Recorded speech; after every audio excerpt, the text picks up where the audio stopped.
Bonjour au public et bonjour à Madame Karine Godgeluc d'avoir accepté l'invitation de la ville de Marseille pour cette matinée d'échange autour de la grossesse. Je souhaite tout d'abord, avant de commencer, remercier Madame Lisette Narducci, qui est adjointe au maire en charge des familles, des mémoires et des anciens combattants, pour l'organisation de cette conférence sur la grossesse à l'épreuve du réel, ainsi que du cycle de conférences Faire Famille qui apporte des clés de compréhension aux familles marseillaises avec des interventions de qualité comme vous allez le voir pour ce matin. Merci également à la direction de l'action sociale et de l'animation, au service famille senior et plus particulièrement à la division famille pour la programmation de ce cycle de conférences. Alors, je serai le porte-parole de votre porte-parole pour cette matinée d'échange. Nous allons écouter pendant un peu plus d'une heure Karine Godgeluc, que je vais vous présenter, sur la thématique, sur la grossesse en fait. Et puis ensuite, je prendrai vos questions dans le cadre du chat par messagerie et on échangera à l'issue de cette conférence. Alors, si faire un enfant peut être facile, devenir un parent compétent et heureux, ce n'est pas si simple. Comment devenir parent? Pendant les 2 premières années de vie avec leur enfant, les parents sont emportés par des changements, des transformations de rythme de vie, par des sentiments, par des émotions et des compétences aussi nouvelles qu'ils doivent développer. Et les questions que se posent les parents sont alors multiples et notamment la peur de mal faire, bien évidemment. Alors, combien de temps bébé doit-il dormir? À quelle heure on doit le coucher? De quelle manière je dois le coucher? Est-ce que je dois le langer? Et comment je dois le langer? Comment le nourrir? Et dois-je allaiter ou pas? Enfin, c'est un certain nombre de questions qu'on se pose quand on devient parent. Alors, de nos jours, on est assailli de conseils en tout genre, via les réseaux sociaux, sur Internet, dans les magazines. On reçoit des avis de fameux experts à propos du sommeil, du portage, des modes de garde, des jeux, de l'alimentation. Enfin voilà, et des conseils qui sont parfois aussi contradictoires. Alors, ces conseils d'experts, et puis on a aussi les conseils de la famille, les conseils des amis qui viennent en plus pour nous dire comment il faut faire. Et là, en tant que parent, on doit faire le tri. On connaît pas trop les choses, on sait pas trop comment faire, on a peur de mal faire, et alors qu'on veut le meilleur pour notre enfant. Alors, il n'est pas facile dans ce cadre-là aussi de garder confiance en soi. Alors, comment accompagner les nouveaux parents face à toutes ces questions qu'ils peuvent avoir par ce chamboulement en fait qui arrive inévitablement avec la naissance d'un bébé? Comment les encourager à exprimer à la fois leur émerveillement, mais aussi en fait leurs doutes, leurs débordements, et à trouver des points d'appui. Voilà. Alors, comment accompagner chaque parent, la mère et le père aussi, à trouver sa juste place auprès de l'enfant? Alors, pour répondre à l'ensemble de ces questions, bien, nous recevons ce matin une intervenante spécialiste de la périnatalité, qui est Karine Godgeluc. Je vous remercie d'être avec nous ce matin. Avant de vous donner la parole, je vais vous présenter au public et ensuite on pourra échanger bien évidemment plus longuement. Alors, vous êtes psychologue de formation. Vous avez évolué tout d'abord dans le monde de l'entreprise au sein de grands groupes, et puis ensuite vous êtes devenu dirigeant d'une petite structure. Depuis des années en fait, vous êtes bénévole à l'association Force Femmes qui accompagne des femmes de plus de 45 ans dans le retour à l'emploi ou à la création d'entreprises. Et en parallèle de ce parcours, vous avez toujours été mobilisé par cette question de la périnatalité. Et depuis plusieurs années maintenant au sein du CEFAP, qui est un organisme de formation spécialisé en périnatalité. Et depuis 2018, donc vous faites partie de l'équipe de direction et maintenant vous êtes également co-directrice de cette formation, de cet organisme de formation. Vous avez un parcours à multiples facettes avec différentes formations.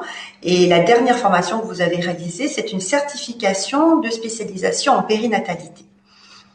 Vous estimez, je reprends vos propos, qu'il est important de promouvoir l'accompagnement des parents au moment de l'arrivée de l'enfant en leur permettant de mobiliser leurs compétences, de permettre un accueil qualitatif de l'enfant et de travailler en prévention sur différents plans et dans le temps.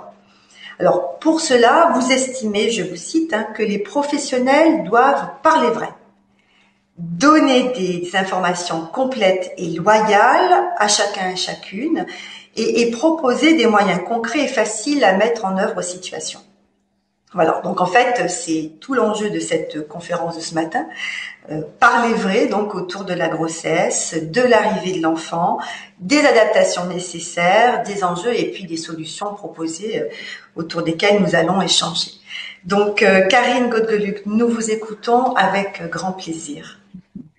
Merci beaucoup, merci pour cette présentation et effectivement on travaille avec toute une équipe autour de ce sujet-là dans le centre de formation, mais après sur le terrain les acteurs sont très nombreux, que ce soit de la sphère médicale, de la sphère paramédicale et sociale, et il y a un vrai tissu autour et l'idée c'est de créer ce lien avec l'ensemble du maillage déjà présent autour de l'arrivée de l'enfant et de permettre aux parents, comme on le disait tout à l'heure, effectivement, d'aller chercher leurs ressources et leurs compétences parce qu'ils sont les mieux placés pour s'occuper de leurs enfants. Donc, je vais me permettre de lancer la présentation, si ça vous va. Donc, effectivement, un grand merci à la ville de Marseille d'organiser ce type de conférence qui s'adresse du coup à un large public pour aborder des sujets qui restent dont on parle de plus en plus. Donc, on a vu avec le rapport des 1000 jours une vraie préoccupation autour de l'arrivée de l'enfant, prendre soin de cet enfant, mais aussi du coup des parents. Et ça, c'est un vrai, une vraie évolution et quelque chose qui nous mobilise énormément. Et aujourd'hui, grâce à la ville de Marseille, on peut aller chercher encore d'autres éléments plus concrets. Et je vous propose de partir un peu en voyage justement autour de l'arrivée de l'enfant et de se parler vrai, parce que il y a les belles images, il y a les drames dont on entend aussi parler, et puis il y a ce qui se passe dans la vraie vie. Et là, c'est ce qu'on va travailler et voir ensemble aujourd'hui, si vous êtes d'accord. Alors, je vais partir d'une citation que sans doute beaucoup connaissent aussi, de Albert Einstein, qui dit: la définition de la folie, c'est de refaire toujours la même chose et d'espérer des résultats différents. Moi, j'aime effectivement à penser que quand on observe quelque chose qui n'est pas satisfaisant, qu'on aimerait faire évoluer, que ce soit à toute petite échelle ou à très grande échelle, et il faut faire autrement. Et ça, c'est quelque chose que la fondatrice d'ailleurs du CEFAP a engagé avec d'autres professionnels, sages-femmes, associations de parents, etc., déjà depuis 20 ans, de dire, voilà, on constate qu'il y a des éléments ou des chaînons manquants aujourd'hui dans ce qui est proposé aux parents. Et si on ne fait pas quelque chose, on reste avec le même résultat. Et nous, on pense qu'il y a vraiment possibilité de faire autrement, sans forcément dépenser des milliers et des cents, sans s'équiper de grandes machines, parce qu'en fait, c'est nous. La solution, elle est en nous, en chacun de nous, et on verra qu'on a tous notre part autour de l'arrivée de l'enfant et de l'accompagnement des parents. Et les parents, c'est différentes situations, et on parlera bien sûr du coparent qui est extrêmement important et pas forcément toujours cité. On va partir de quelques notions de base qui paraissent évidentes, mais ça va toujours mieux en le disant. Nous-mêmes, on a tous été conçus, portés, mis au monde, accueillis, mais pas de la même façon. Pas de la même façon de par les histoires de vie de nos parents, de par l'environnement culturel, le temps, le moment où ça se passe, l'arrivée de cet enfant-là. Et même dans une fratrie, on va constater que chaque arrivée d'enfant a apporté quelque chose de différent. Donc nous, déjà, en tant qu'individus, on a vécu quelque chose de particulier autour de notre arrivée au monde. Ça joue forcément aussi après, dans le temps, dans notre façon d'être parents. Nous sommes faits aussi de nos expériences et toute notre manière de voir le monde, tout le prisme par lequel on va analyser les choses est enrichi par nos expériences, nos vécus positifs ou négatifs, ce que l'on en a fait, mais parfois aussi nos métiers. Si j'ai une spécialisation dans un domaine, je vais regarder les sujets qui traitent de ce thème-là avec une particularité qui est mon expertise. Pour autant, c'est un sujet, par exemple, l'arrivée d'un enfant, vous le disiez tout à l'heure, qui concerne énormément de gens et énormément de situations différentes. Enfin, moi, ce que j'aimerais retenir, et vous l'avez un petit peu dit tout à l'heure, c'est que finalement, il n'y a pas une façon d'être parent. On veut toujours le meilleur, mais c'est quoi le meilleur pour nous en tant que parents de cet enfant-là? Et moi, je pense que on a un élément qu'on peut tous retenir, c'est que si on apporte chacun la possibilité aux parents, que ce soit une femme seule, que ce soit une femme accompagnée avec un homme, une femme, en gros le coparent, si on les accompagne sur leur chemin, si on leur permet de trouver leurs ressources à eux, finalement c'est le plus beau des cadeaux parce que sinon on est là de manière ponctuelle et on peut soutenir de manière ponctuelle, mais ceux qui sont au quotidien avec l'enfant, on est bien d'accord que ce sont principalement les parents. Et donc ça, on a tous notre part à ça. Encore une fois, c'est un thème qui est universel. Vous l'avez dit, c'est presque facile de devenir parent, mais je vais même enlever ce terme-là parce qu'aujourd'hui, des personnes qui nous écoutent sont peut-être dans des parcours avec une difficulté à avoir un enfant, tout ce qui est procréation médicalement assistée, tout ce qui est éventuellement situation difficile autour de l'arrêt d'une grossesse, etc. Donc, on en parlera tout à l'heure de tous ces points-là. Mais en première intention, on va parler effectivement de l'arrivée de l'enfant avec une grossesse qui se passe, on va dire, au départ spontanément bien. Alors, les termes bien, de façon normale, etc., vous me verrez souvent mettre des guillemets parce qu'encore une fois, on va relativiser. Hein. C'est pas un seul chemin, c'est son chemin à soi. Alors, ce qu'on oublie parfois, alors jamais la femme enceinte, hein, ça on l'oublie pas. Mais une grossesse, il y a énormément de paramètres. Donc il y a effectivement la femme qui est enceinte, qui accueille l'enfant, mais il y a aussi le coparent à prendre en considération. Il y a la part de l'enfant, donc en fonction des stades, on va parler d'embryon, de fœtus, de bébé quand il est né, etc. Mais il y a la part de l'enfant et il y a une autre part qui est très importante, c'est l'environnement. Et là, l'environnement, c'est un ensemble. C'est l'instant de vie dans lequel on est au moment de l'arrivée de cet enfant. C'est la situation de ce couple qui va accueillir l'enfant.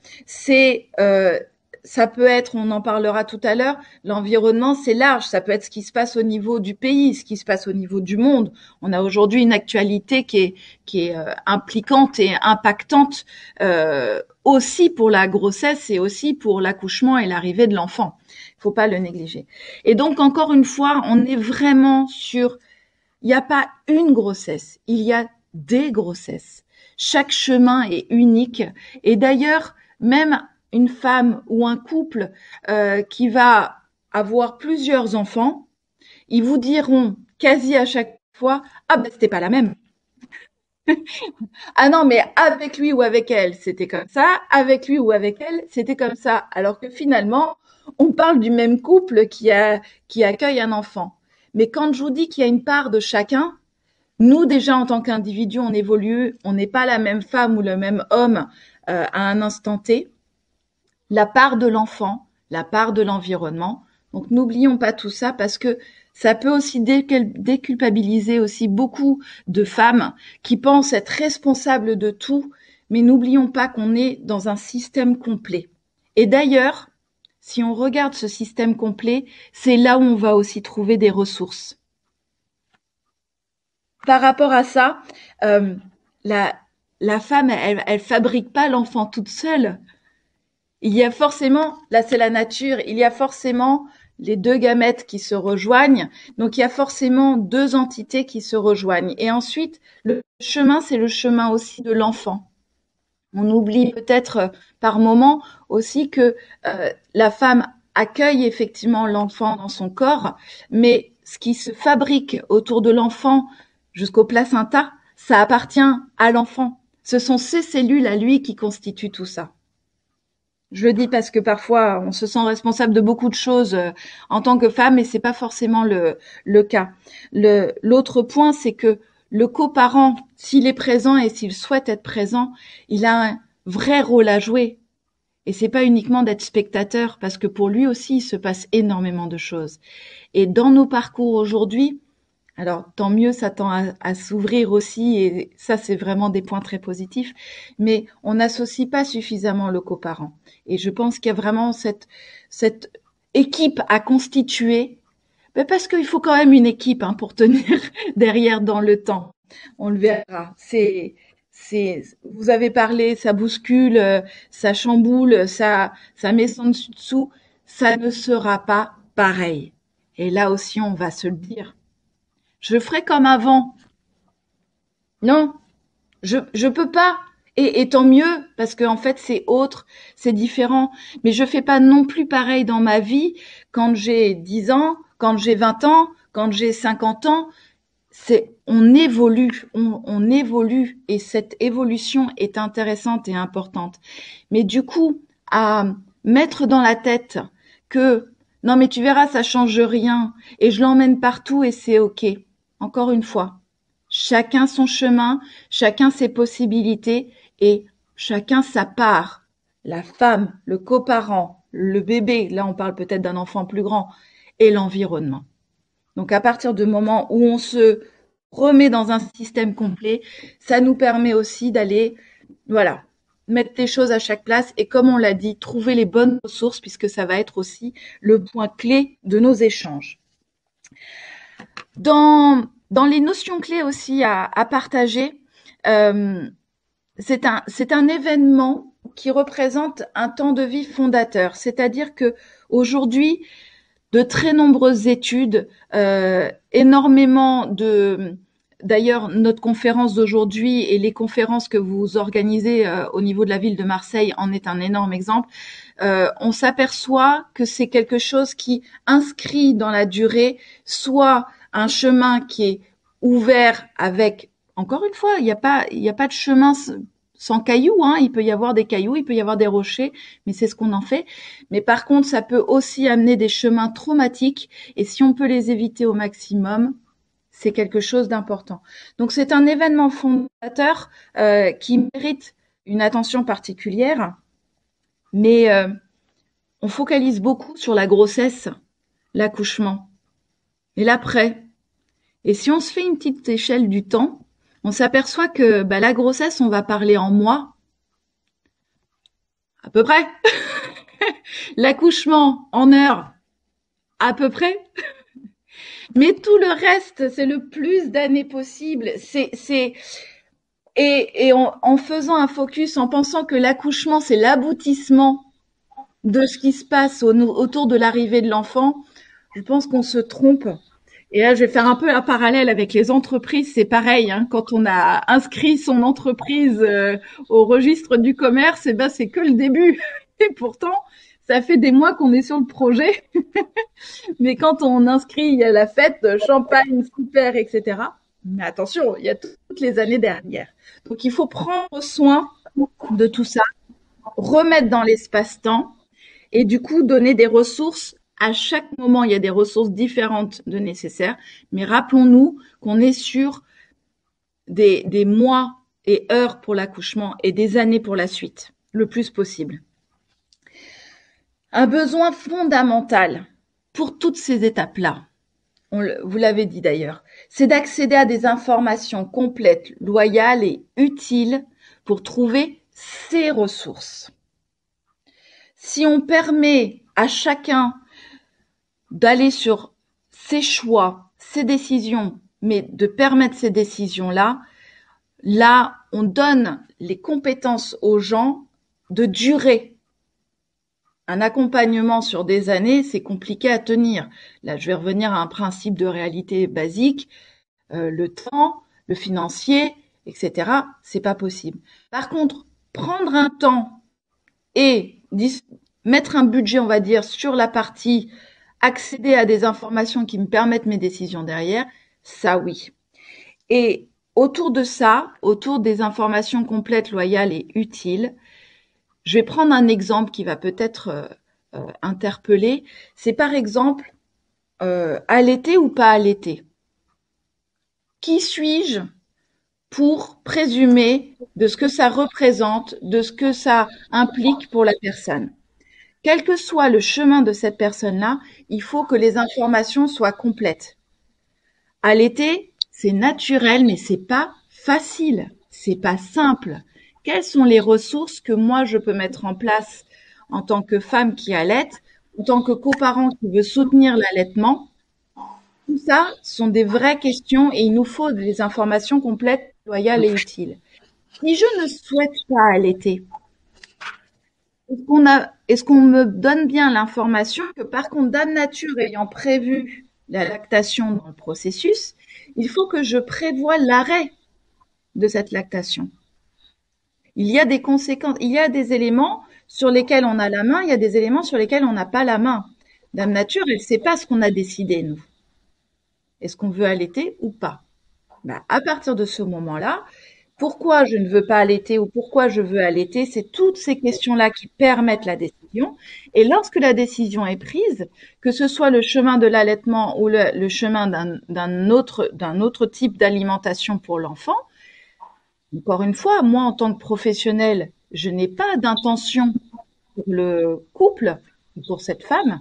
Par contre, en leur donnant des informations complètes et loyales, je leur permets de prendre une véritable décision et cette véritable décision leur permet, encore une fois, de mobiliser ce qu'il faut pour être sur leur décision et leur chemin. Et là, on s'aperçoit qu'encore une fois, le plus important, c'est leur choix à eux parce que c'est ce qui va leur permettre d'être en cohérence et d'être dans le soin qu'ils veulent eux apporter à cet enfant. Il n'y a pas de bon chemin. Mais encore une fois, pourquoi je n'allaite pas? Si c'est parce qu'on m'a dit que c'était pas terrible, ça manque d'éléments, ça manque d'informations complètes et loyales pour prendre la décision. Et encore une fois, on n'a pas d'intention pour ce couple. Intégrer le coparent et permettre un travail d'équipe si c'est possible. On en parlera tout à l'heure. Il y a des situations où le coparent n'est pas une ressource, ou n'est pas disponible, ou n'est pas là. Voilà, ça arrive aussi. Lorsqu'il y a un coparent et que celui-ci cherche à s'investir dans le parcours d'aujourd'hui, il n'a pas forcément une place prépondérante. Il peut y avoir même parfois de l'humour, mais qui peut être blessant. En tout cas, si on aborde les choses avec toujours en changeant un peu les lunettes, hein, mais en se disant que oui, il ne porte pas l'enfant dans son corps, mais le coparent, il porte l'enfant dans son intention, dans ce qu'il va aussi pouvoir mettre en œuvre, dans tout ce qui va se passer, et il va établir une relation qui lui est propre avec cet enfant, comme la mère va avoir une relation propre avec son enfant. Mais ce n'est pas en opposition, c'est complémentaire. Et si on travaille justement comme je disais, cette équipe, c'est beaucoup mieux. Si je prends un parallèle d'une équipe de foot, il y a des individus super et chacun va dans son côté. On n'arrivera pas à gagner. Qu'on soit à l'OM ou autre, hein. Par contre, avec des individus où on travaille l'esprit d'équipe, où on va travailler justement le faire ensemble, mais on peut réaliser des miracles, même si sur le papier, on n'a pas exactement les têtes de liste. Et c'est là où je veux amener en fait cette réflexion que la meilleure des équipes pour accueillir cet enfant, c'est celle qui a été constituée par les parents à condition de leur permettre d'accéder à leurs ressources qu'ils ont. Mais c'est pas inné, c'est pas facile, c'est c'est naturel, mais ça vient pas tout seul. Il n'y a pas d'école pour apprendre ça. Alors que quand on, je vais prendre un autre exemple. Quand on veut travailler un meuble et qu'on veut devenir ébéniste, on n'est jamais aussi performant que quand on a eu un super tuteur qui nous a montré et qu'on a touché le bois et qu'on a travaillé et qu'on a expérimenté ces outils. Et après, on crée ce qui nous parle à nous. Mais d'abord, on va comprendre comment fonctionne le bois, comment fonctionne un système de coulissage pour des tiroirs, etc., etc. On n'apprend jamais aussi vite que bien accompagné de quelqu'un, et là on va revenir à des fondamentaux, quelqu'un de formé. Notre famille, nos amis peuvent être des super ressources de positivité, etc. Les conseils, vous en parliez tout à l'heure, il y en a beaucoup quand on annonce l'arrivée d'un enfant. Attention à ne pas se tromper entre mon expérience et un conseil qui est adapté à ce couple-là. C'est là où je pense qu'il y a une vraie part des professionnels. Et encore une fois, il y a un maillage complet qui existe aujourd'hui, des chaînons qu'on peut ajouter, dont on parlera, mais on a vraiment cette notion d'apporter des éléments adaptés à ce couple-là et à son chemin à lui. C'est pas toujours facile, comme vous dites, hein, les réseaux, les images, les magnifiques photos parfaites, etc. Je vous assure, tout le monde dans la vraie vie a eu un moment les cheveux comme ça. Hein. Voilà. Même si on essaie de les recoiffer derrière. J'aime bien Florence Foresti aussi, hein, pour ceux qui veulent aller voir ses sketchs. C'est très, enfin, voilà, ça ramène un petit peu de réalité, même si elle peut vous caricaturer, c'est pas faux. Avant, le principe, maintenant, j'ai des enfants, c'est vraiment quelque chose que je prends. Merci Florence. N'oublions pas aussi de prendre en compte les spécificités de l'environnement. La grossesse, l'accouchement et le reste, dans quel contexte je le vis? Est-ce que je le vis entouré, accompagné? Est-ce que je le vis isolé? Est-ce que je le vis avec des ressources possibles qui sont pas forcément, encore une fois, le coparent? Ça peut être d'autres ressources, mais est-ce qu'elles existent ou pas? On va aussi parler des spécificités des situations de chacun. On le reverra à la fin. Mais je suis en situation de handicap, il y a des éléments sur lesquels il va falloir avoir une adaptation liée à mon handicap. Je suis en situation, je sais, par exemple, je suis à l'étranger, déracinée de ma famille. J'ai des choses à mettre en place et à structurer qui sont différentes de si j'étais dans mon cocon familial, que j'apprécie. À l'inverse, j'ai un environnement qui est plutôt toxique. Comment je fais pour m'en préserver? Et là, on a tous encore une fois un rôle à jouer. Parce que finalement, quand on fait le projet d'un enfant, on pense tous aux jolis moments. On imagine tous ce qui va bien se passer. On le veut tous. Je pense pas, je vais mettre à côté, de côté vraiment le côté pathologique ou autre, mais ou les personnes réellement toxiques. Mais quand on projette un enfant, c'est quelque chose c'est un chemin, c'est un projet. Parfois l'enfant arrive de manière pas attendue. C'est pareil, ça se prend en considération, c'est différent. Mais si je parle d'un parcours réfléchi à avoir un enfant, on est sur des gens qui vont vouloir que ça se passe bien. Il n'y a pas d'intention ou de volonté du parent, quel qu'il soit, la femme enceinte ou le coparent, à ce que ça se passe mal.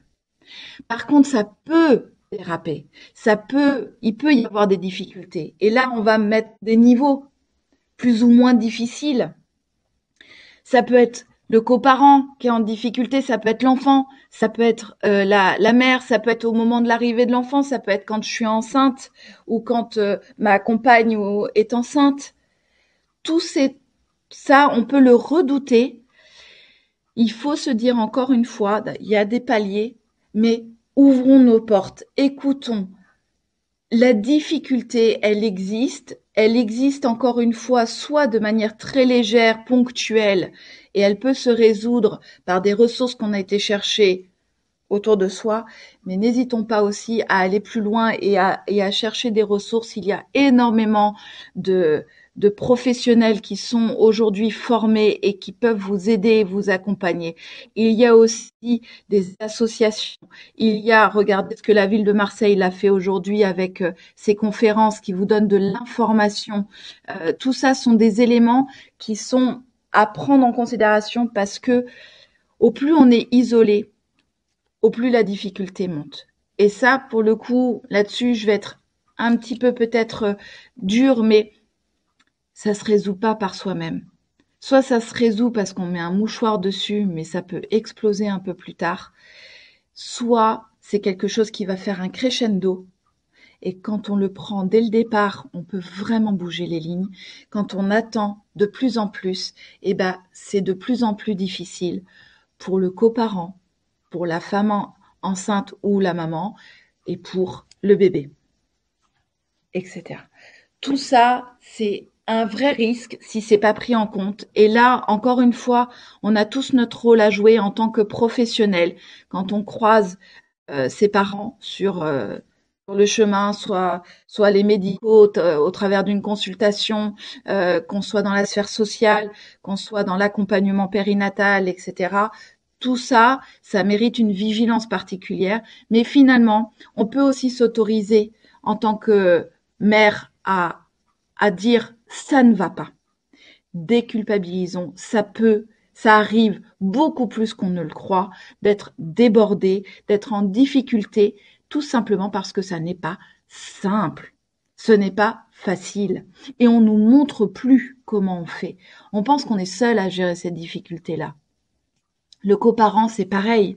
Il se dit, mais soit ma compagne ne gère pas, soit qu'est-ce que je peux faire alors que lui-même a énormément de ressources, mais on ne lui a pas montré toutes les ressources qu'il peut mobiliser. Et ça fait partie vraiment des choses, encore une fois, qui sur le chemin et sur le parcours, allez, ça mérite un vrai investissement parce qu'encore une fois, c'est se donner des ressources pour toute la vie. Parce qu'après, après il y a l'école, après il y a l'adolescence, après il y a ça sert tout le long de la vie, ce qu'on peut mettre en œuvre à ce moment-là. Donc ça, ce sont des vrais points. Et puis, protégeons-nous aussi des jugements parfois trop rapides, inappropriés ou un peu qui peuvent être virulents de nos proches. C'est pas. Encore une fois, il peut y avoir des gens très mal intentionnés, mais souvent c'est pas ça. C'est qu'ils voient qu'il y a quelque chose qui dysfonctionne et ils aimeraient apporter une solution. Est-ce qu'on est vraiment là pour apporter des solutions, des conseils, dire il faut faire ci, il faut faire ça? Voilà. Qui mieux que les parents connaissent leur enfant? On a tous moi, le mien, il fait plutôt ça. Il est plutôt câlin. Il préfère être tranquille. Il préfère, etc. Chaque enfant a aussi sa part et chaque parent a sa manière de faire. Si j'impose, je reviens à l'allaitement. Si j'impose l'allaitement à quelqu'un qui n'a pas du tout l'intention d'allaiter, la conviction, le ressenti que pour cette femme ou cet homme c'est quelque chose de très violent, mais qui suis-je pour imposer ça?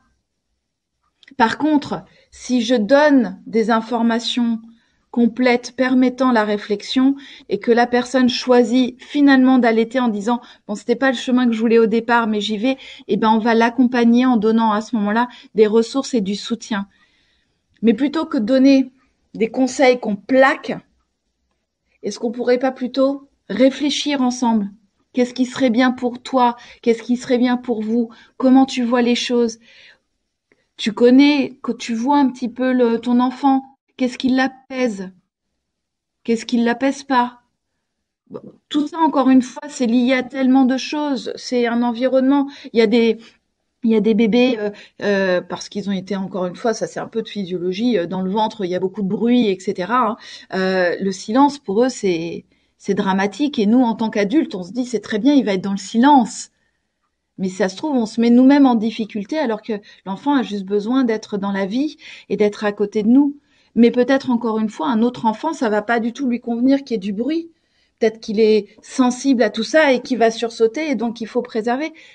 Et regardons, observons et montrons aux parents que eux ont les capacités à observer, à regarder, à savoir, encore une fois, c'est eux qui sont la majorité du temps avec l'enfant et c'est eux qui doivent trouver aussi leurs propres ressources.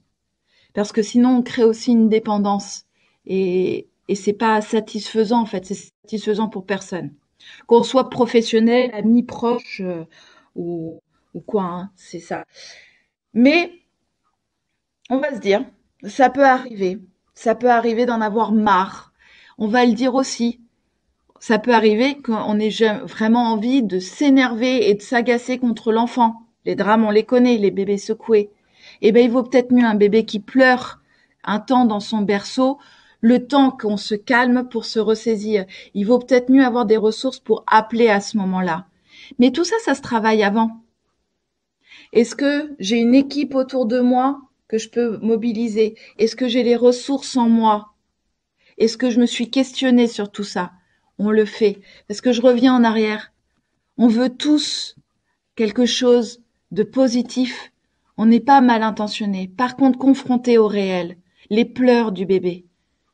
Ceux qui n'ont jamais entendu ou vécu les pleurs d'un bébé inconsolable ne savent pas à quel point ça peut nous faire perdre notre sang-froid. Et il n'y a aucun jugement là-dedans, c'est un constat. Mais si avant j'ai réfléchi et que je me suis dit qu'est-ce que j'en fais? Comment je gère ça? Si je le travaille en équipe avec le coparent et qu'on se relaie et qu'on se permet, qu'on s'autorise des moments où j'ai besoin de lâcher, j'ai besoin de confier, j'ai besoin de, etc. Si on implique encore une fois tout le monde autour pour aller chercher les ressources ou qu'on identifie qu'on est seul, on ne peut pas mettre en place les mêmes choses si on est seul ou si on est accompagné. Et ben tout ça, ça se travaille. Mais ça se travaille encore une fois pour le chemin de ces personnes-là. Leur culture, leur envie, leur manière de faire, ce qu'ils n'ont surtout pas envie de faire, ce qu'ils découvrent. Voilà. Et la vraie vie. Parce que punaise, encore une fois, je vais revenir à Florence Foresti, entre ce qu'on voit et ce qu'on vit, c'est pas pareil. Eh ben, on va parler de ce qu'on vit. Je vais prendre une petite citation de Maria Montessori, qui disait l'enfant est pour l'humanité à la fois un espoir et une promesse. En prenant soin de cet embryon comme un trésor le plus précieux, nous travaillons à faire grandir l'humanité. Oui, mais on peut ne pas attendre et on peut prendre tout de suite soin des adultes qui accueillent l'enfant. Parce que ce sont les meilleures ressources autour de cette arrivée de l'enfant.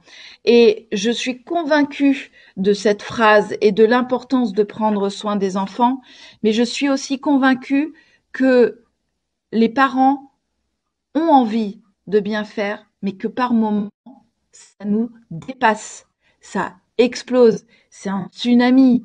Waouh, c'est quoi ça? Qu'est-ce que j'en fais? Comment je gère? Et c'est important de se dire que on est les premières ressources, mais on n'est pas seul. La première ressource, ce sont donc vous, les parents, vous qui êtes au quotidien avec l'enfant. Il y a aussi les professionnels. Et là, je rajoute des professionnels formés. Parce que dans cette période extrêmement fondamentale de la vie, cruciale, le fait d'avoir des professionnels formés, c'est le gage d'une sécurité. Une sécurité pour les parents, une sécurité pour les autres professionnels qui interviennent. Je pense aux sages-femmes, je pense aux médecins, je pense aux auxiliaires de puère, aux acteurs, à l'ensemble des acteurs de la PMI, à des psychologues, etc. L'ensemble des professionnels qui interviennent dans le parcours, parfois de manière ponctuelle, pourraient avoir besoin d'un lien un peu plus global, un peu plus dans le temps, avant, pendant et au retour à la maison. Mais pour ça, il faut des ressources et des personnes formées qui puissent apporter quelque chose de sécurisant pour les parents et permettre cet espace de parole. Parce que le chemin dont je parlais tout à l'heure et le questionnement, ça prend du temps. Encore une autre ressource, bien sûr, c'est l'entourage. L'entourage qualitatif, on n'a pas tous le même entourage, on n'a pas tous les mêmes ressources, mais on peut identifier dans la famille, les personnes qui peuvent être ressources, dans les amis, les personnes qui peuvent être ressources, et les personnes qui peuvent être ressources, pourquoi? Je peux avoir ma meilleure amie qui est championne des repas maison, etc., qui peut faire des petits repas. Ça peut être de la logistique. Ça peut être de l'écoute aussi, mais de l'écoute amicale cette fois-ci, ou familiale. On n'est pas sur de l'écoute professionnelle. Ça peut être des temps de soutien. Ça peut être du ménage. Enfin, bref, il y a plein de choses à faire. Encore une fois, il faut le parler et le mettre sur une liste et aller solliciter les bonnes personnes.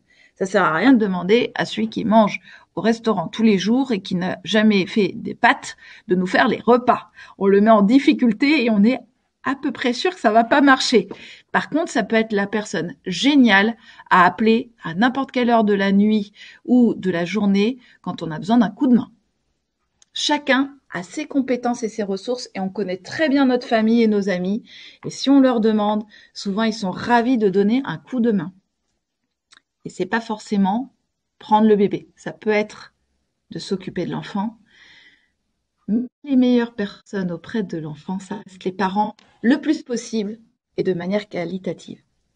S'il y a besoin, on peut avoir bien sûr des temps pour confier l'enfant.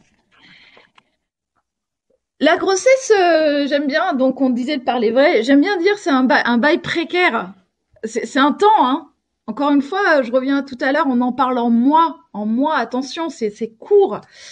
On a un parcours qui est médical, qui est indispensable, qui nous permet, encore une fois, on a la chance d'être un pays avec énormément de ressources et de professionnels au niveau médical qui permettent une sécurisation de la grossesse, que ce soit pour la femme, mais aussi pour l'enfant. Le médical est là pour sécuriser tout ça. C'est extrêmement important. Mais il y a aussi ces autres besoins dont on a parlé. Pour la femme, pour le coparent. C'est une écoute, un chemin. Quoi? Encore une fois, je reprends l'exemple de l'allaitement, mais j'en ai un milliard, hein. Où est-ce qu'il dort bébé, comment je fais, les premiers temps, enfin, voilà, moi j'ai envie de ça. Et puis, un exemple tout bête, j'aimerais accoucher dans l'eau.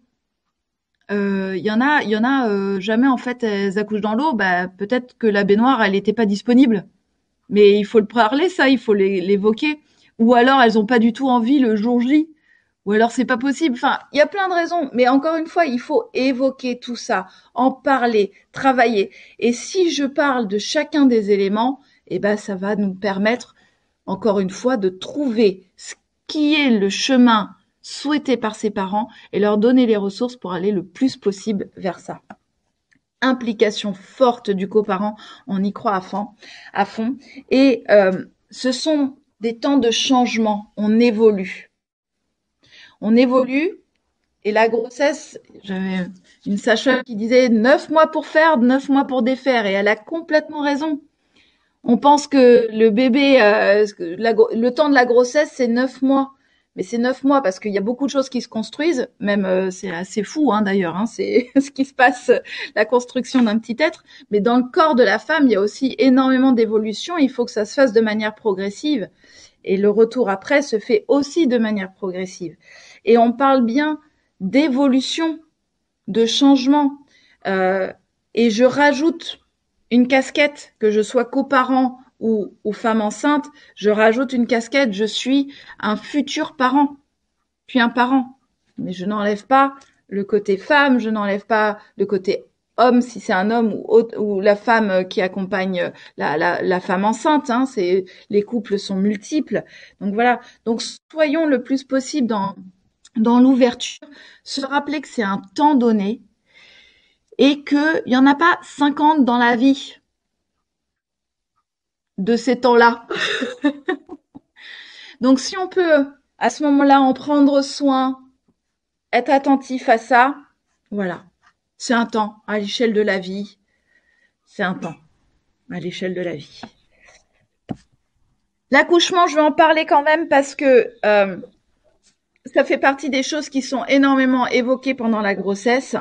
On en parle beaucoup. Et comme je le disais tout à l'heure, un peu comme une finalité, comme un... Voilà, et tu verras à l'accouchement, et puis après, c'est bon. Mais non, après il y a toute la vie, hein, je le rappelle. Par contre, l'accouchement est un temps aussi fort et de la même manière, la grossesse est un temps qui amène à l'accouchement. Je parlerai, comme je disais, des difficultés plus tard, hein. Là, je fais le chemin classique. À l'accouchement, là, on est sur un chemin où, encore une fois, chacun a sa part dans l'équipe, quelle que soit cette équipe, qu'elle soit constituée d'un homme, d'une femme, de deux femmes, du parent, enfin des parents ou d'une autre personne ressource pour la femme enceinte. Il n'y a pas de bon schéma. Le meilleur, c'est le vôtre. C'est celui qui correspond aux personnes qui sont dans la situation d'accueillir cet enfant.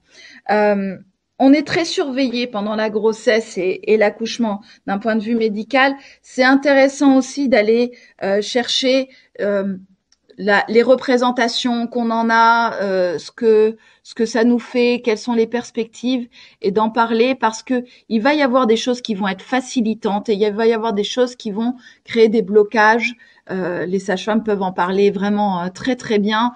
Elles voient aussi des personnes qui ont des projets très étroits, très rigides, très précis.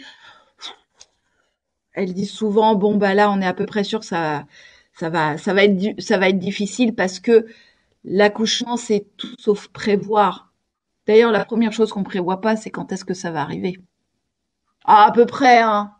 Grosso modo, à quelques jours, quelques semaines près, on sait. Mais là, c'est le premier lâcher prise, on sait pas exactement quand. Combien de temps? On sait pas non plus exactement temps. Combien de temps? Euh, c'est vraiment, c'est vraiment des points à prendre en considération. Et là, je vais reprendre un autre exemple. C'est par exemple un sportif. Un sportif, euh, mettons quelqu'un qui fait un marathon. Je vais prendre un marathon parce qu'on n'est pas sur un sprint hein, quand on fait un accouchement. Pour les personnes qui l'ont vécu ou qui l'accompagnent, on n'est plus sur l'image du marathon. Hein, ça dure. Mais celui qui fait un marathon, il le fait pas pour se faire du mal. Il le fait parce il a un objectif, parce que c'est plaisant, parce que c'est chouette. Et pourtant, c'est dur. Et pourtant, beaucoup d'entre nous diraient mais c'est impossible, mais ils sont fous. Moi je peux pas le faire. Mais comment notre corps s'adapte en tant que sportif? Notre corps il s'adapte par l'information. Je sais que j'ai cette distance-là à parcourir à peu près. Alors un marathon on le sait hein, au centimètre près, mais grosso modo, on connaît pas exactement le chemin, on en connaît une partie. On va s'équiper on va prendre les bonnes baskets, on va s'être préparé en amont, et ensuite, on va utiliser les ressources de notre corps. Notre corps, il a énormément de ressources. Ce sont nos jolies hormones. Et un marathonien ou n'importe quel sportif de haut niveau ou amateur ne fait pas ça pour se faire du mal. Ils en ressortent tous avec du bien-être. Ben, si on voit l'accouchement aussi de cette manière-là, eh ben, on va pouvoir mettre d'autres lunettes et le vivre autrement. Il faut comprendre les besoins spécifiques. Il faut aussi allez, j'y vais, tant pis, mais casser les représentations, punaise, les films, les réseaux sociaux, les émissions, etc. Fou, encore une fois, c'est quand on connaît un sujet, d'ailleurs, c'est très drôle. Hein, quand on connaît un sujet et qu'on regarde un film ou une émission dessus, souvent on se dit ouh là là, c'est bien loin de la vérité. Et quand on connaît pas, ben on prend.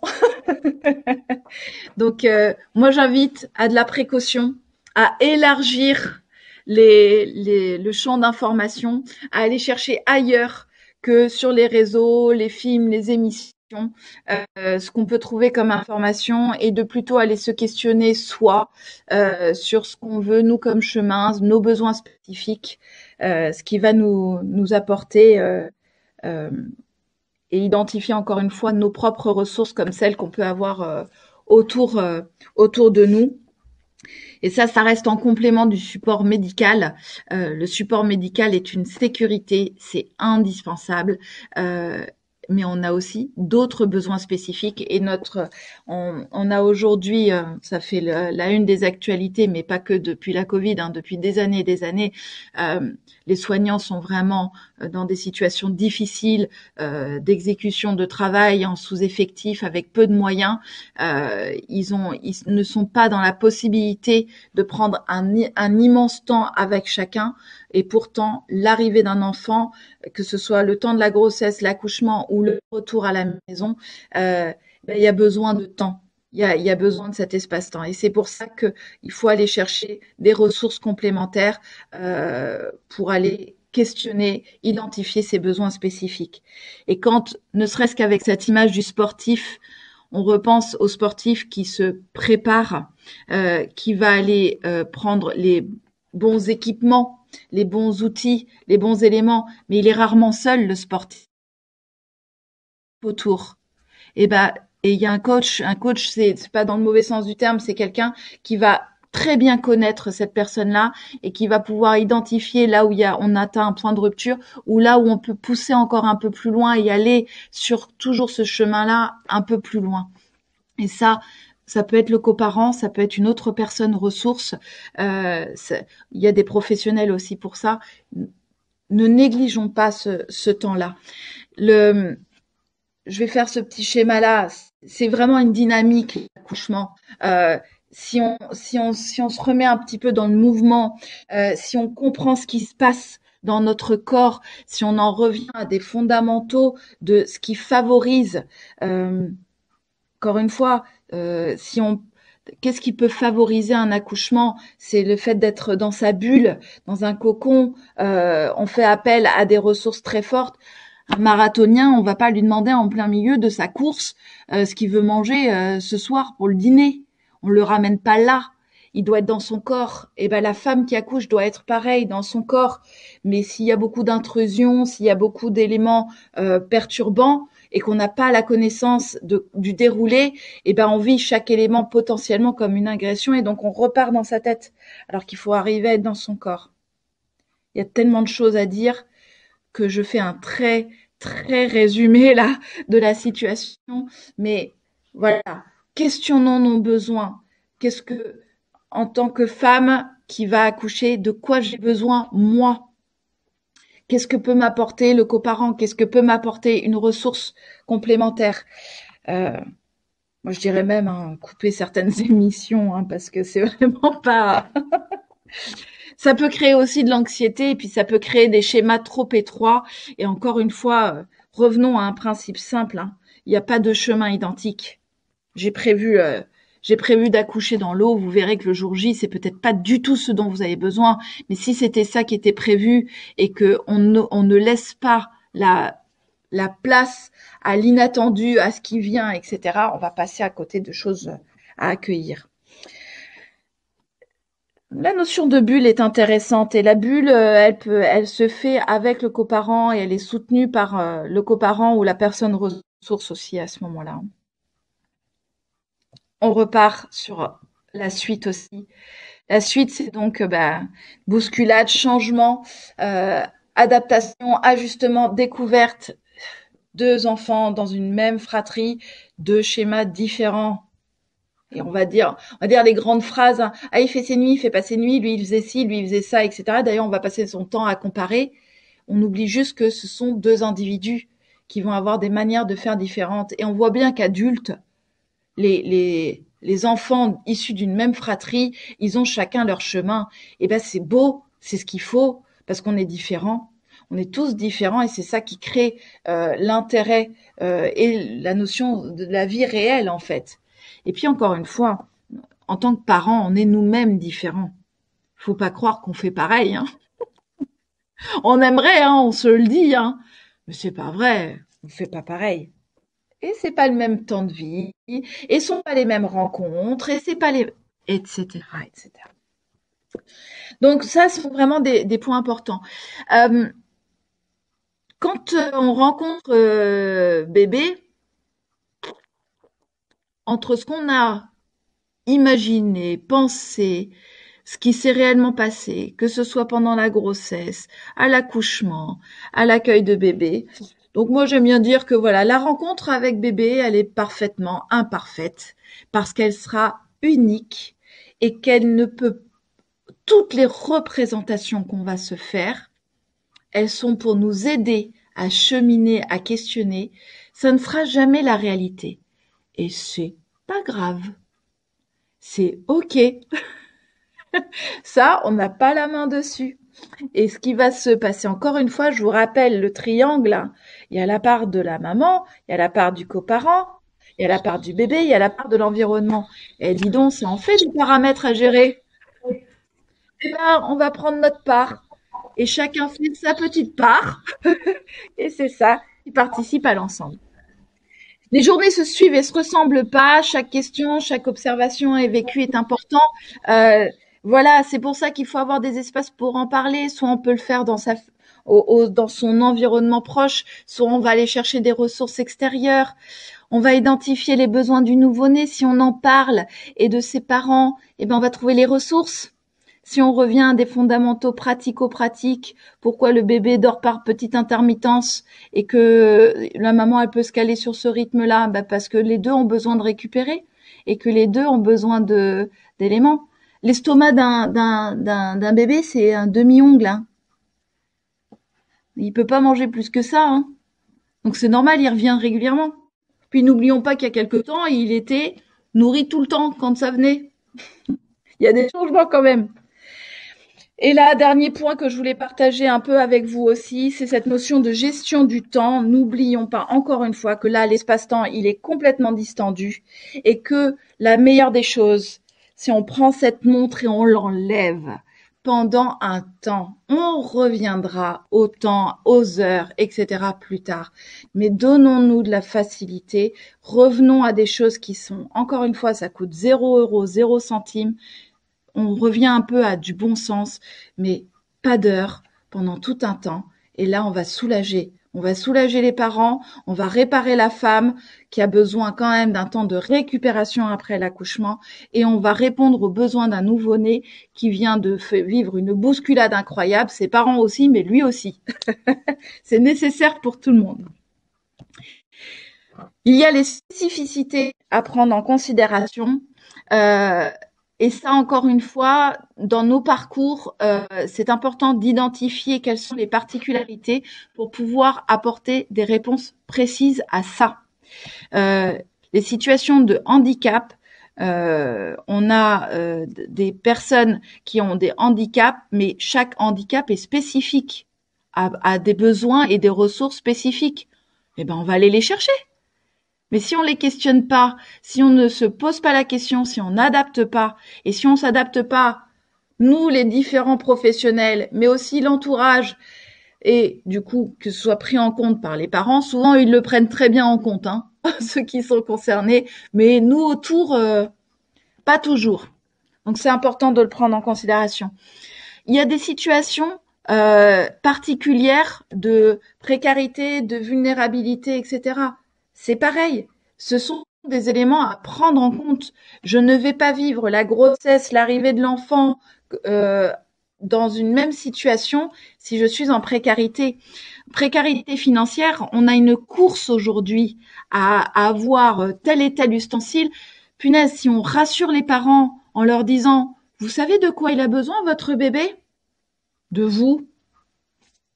J'exagère un peu. Il y a des petites choses à avoir, des petits éléments, bien sûr qu'il y a une base minimum, mais qui a besoin de la poussette high-tech ou du truc qui berce tout seul le bébé? Punaise, berçons nos bébés.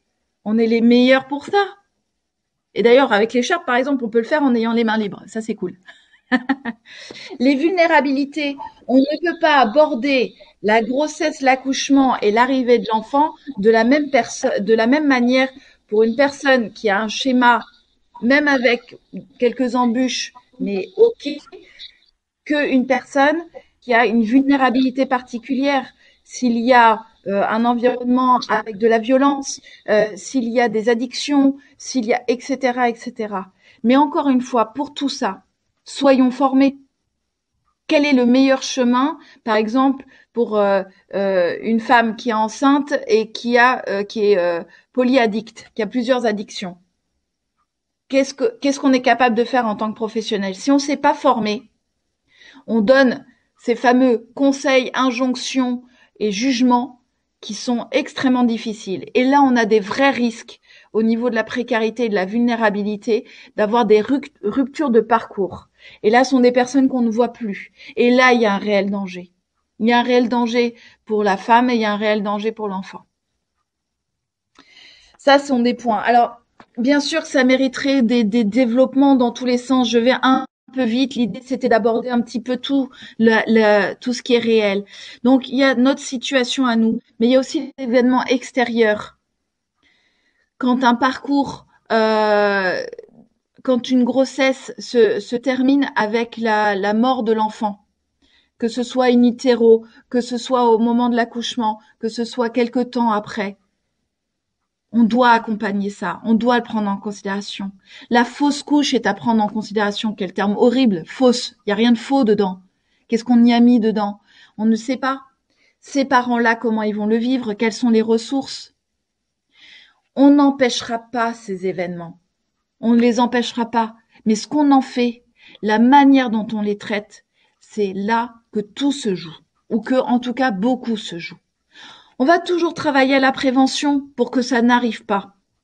Maintenant, dans la vraie vie, ça arrive. Ça arrive et qu'est-ce qu'on en fait?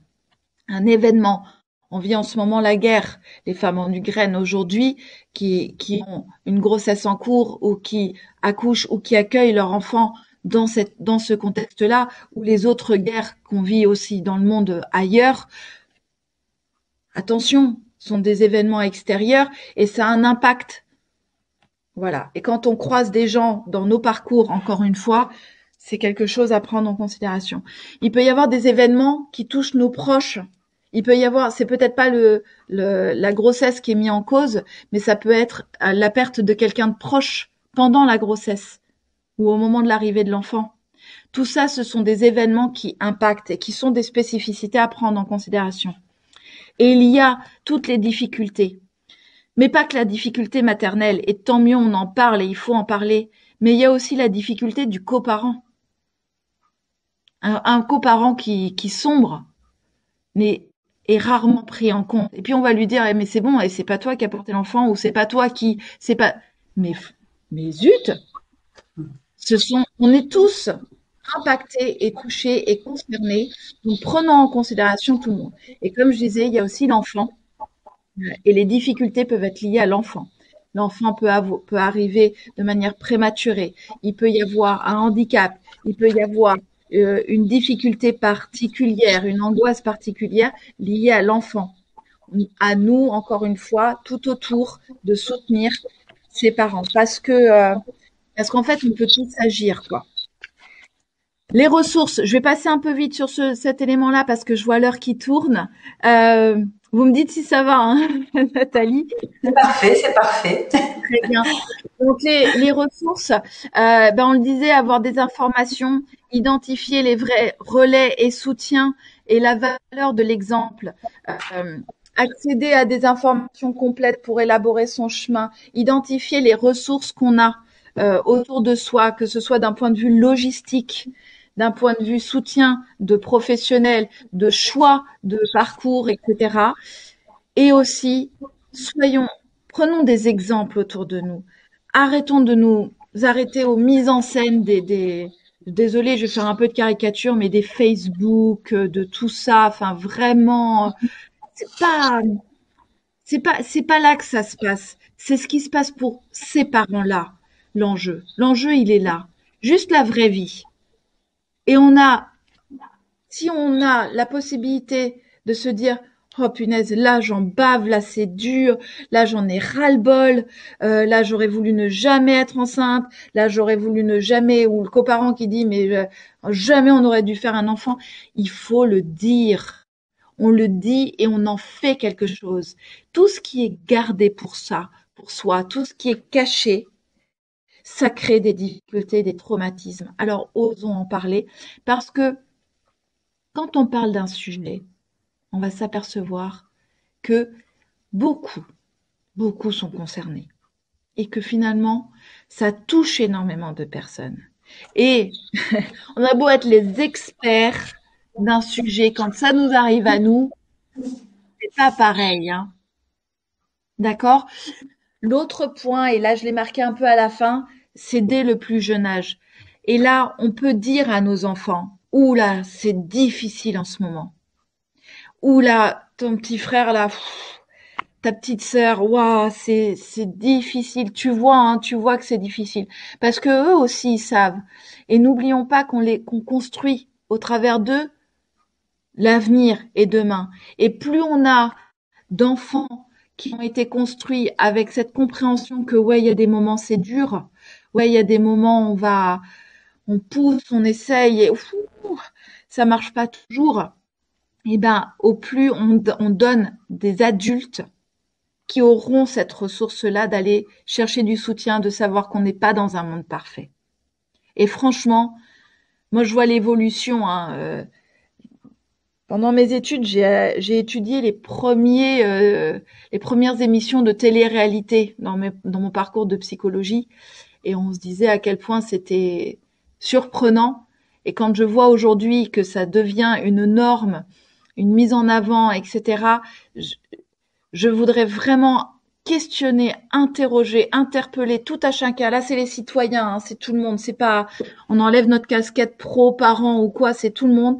C'est qu'est-ce qu'on donne à voir à nos enfants? Qu'est-ce qu'on se donne nous comme référence et comme ressource, image par rapport à ça? Si on revient à la vraie vie, si on revient à ce qu'on a vraiment autour de nous, je pense que ça sera bien plus facilitant pour ces chemins-là. Et pour tant d'autres, hein, parce qu'on pourra parler dans d'autres occasions, ça peut concerner la, la fin de vie, ça peut concerner les personnes âgées, etc. La vie, c'est pas 20, 40 ans, hein. Il y a tout avant et il y a tout après. Et j'ai fait cette petite image là de puzzle en haut que vous voyez parce que en fait il y a un puzzle à construire. Les parents, la femme, le coparent, etc. et l'entourage vont construire un puzzle. Et ce puzzle-là, il va prendre forme au fur et à mesure. Vous savez, quand on a toutes ces pièces au départ, on se dit mais c'est pas possible. Je vais jamais y arriver. C'est impossible. C'est un bazar pas possible. Et au fur et à mesure, pièce par pièce, on constitue jusqu'à avoir ce beau puzzle qui est le nôtre, qui est constitué, qui représente une image qu'on a choisi, qu'on a cherché à mettre en place, etc. Ça se fait sur un chemin. C'est tout au long de la vie qu'on construit ça. Donc, allons chercher les jolies pièces de nos puzzles pour les constituer et les mettre ensemble. Et je reviens sur un point fondamental. Il n'y a pas de, il n'y a pas de chemin parfait. Les difficultés, elles existent. Plusieurs niveaux, à plein de niveaux. Comment on le gère, comment on le traite. Boris Cyrulnik parle beaucoup de ce sujet-là avec la résilience, etc. C'est fondamental ce qu'on en fait. Mais du coup, allez, tordons un peu le cou à nos phrases toutes faites, à nos conseils. Bah, tu devrais faire ci, faudrait faire ça, les faux, etc. Les de toute façon, c'est pas grave, une fausse couche, de toute façon, vous en aurez d'autres, c'est que ça se met en place, c'est que c'est rien. Mais qu'est-ce que ça représente pour cette personne-là? C'est la première question. Peut-être que c'était un parcours extrêmement compliqué pour avoir un enfant, peut-être qu'il y avait une symbolique particulière, peut-être qu'il y avait un enjeu, ou peut-être que c'est OK pour cette personne-là et que c'est un temps qu'elle a vécu, qu'elle a pu travailler et mettre à la bonne place et c'est OK. Mais ne créons pas nous-mêmes les traumatismes parce que on veut aller vite, parce qu'on veut répondre, parce qu'on veut passer à autre chose.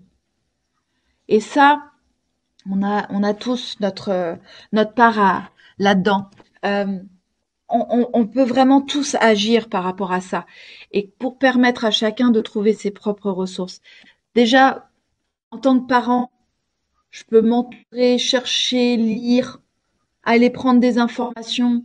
Encore une fois, les émissions, les, les réseaux sociaux, les copines, mais celles qui disent que tout est parfait, hein. Parce il y a aussi des vraies ressources autour de nous. Quand on questionne nos cousins, cousines, amis, etc., à un moment donné, si on questionne vraiment en disant, bon, allez, dis-moi vraiment. Les gens, là, qu'ils attendent que ça, de partager. Parce qu'encore une fois, on n'est pas là pour juger. On va questionner. On va se dire, qu'est-ce qui se passe? Est-ce que c'est OK? Est-ce que c'est pas OK? Est-ce que c'est normal? Le fameux normal. Eh ben oui, c'est normal d'être bousculé, d'être en difficulté, d'avoir des hauts et des bas, de pas savoir, de pas être sûr, d'être inquiet. Mais si on le traite sur le moment, eh ben ça soulage tout le monde et tout le monde, hein. Les professionnels, en tant que professionnel, j'ai mon socle, que je sois ostéopathe, que je sois sage-femme, médecin, encore une fois, toutes les professions auxiliaires de puère, etc., toutes ces professions assistantes sociales, etc., j'ai mon socle et je peux toujours aller faire évoluer ma pratique, questionner, inventer, etc., et travailler en réseau parce que c'est ce qui se passe principalement, mais c'est une vraie notion à intégrer, c'est que c'est tout un réseau autour de l'arrivée de l'enfant, parce que je peux pas être partout. Je suis sage-femme en structure, je peux pas accompagner à la maison. Je peux pas faire les mêmes choses et je ne fais pas les mêmes choses que par exemple un ostéopathe et je ne fais pas les mêmes choses par exemple qu'une psychologue ou qu'un psychologue. D'accord? Mais ce travail en réseau et cette notion, voilà, de vision commune en disant quelles sont les ressources dont ces parents-là ont besoin, comment je fais, c'est ça qui va nous permettre à nous professionnels, ben voilà, d'apporter notre petite part dans ce cheminement-là. Et puis enfin, j'ai envie de dire, bah, tous les citoyens. C'est quand mes remarques, ma manière d'agir, de regarder, quand je passe dans la rue et que je vois une femme qui allaite, quel type de regard, comment je vais me comporter, les mots que je vais dire, ce que je vais employer, qui soit super positif mais peut-être intrusif, qui soit virulent et violent et donc agressif, qui soit vraiment l'ignorance et du je m'en fiche, etc. Voilà, l'attitude que je vais avoir moi en tant que citoyen ou citoyenne globalement dans toutes ces situations-là peut avoir un impact.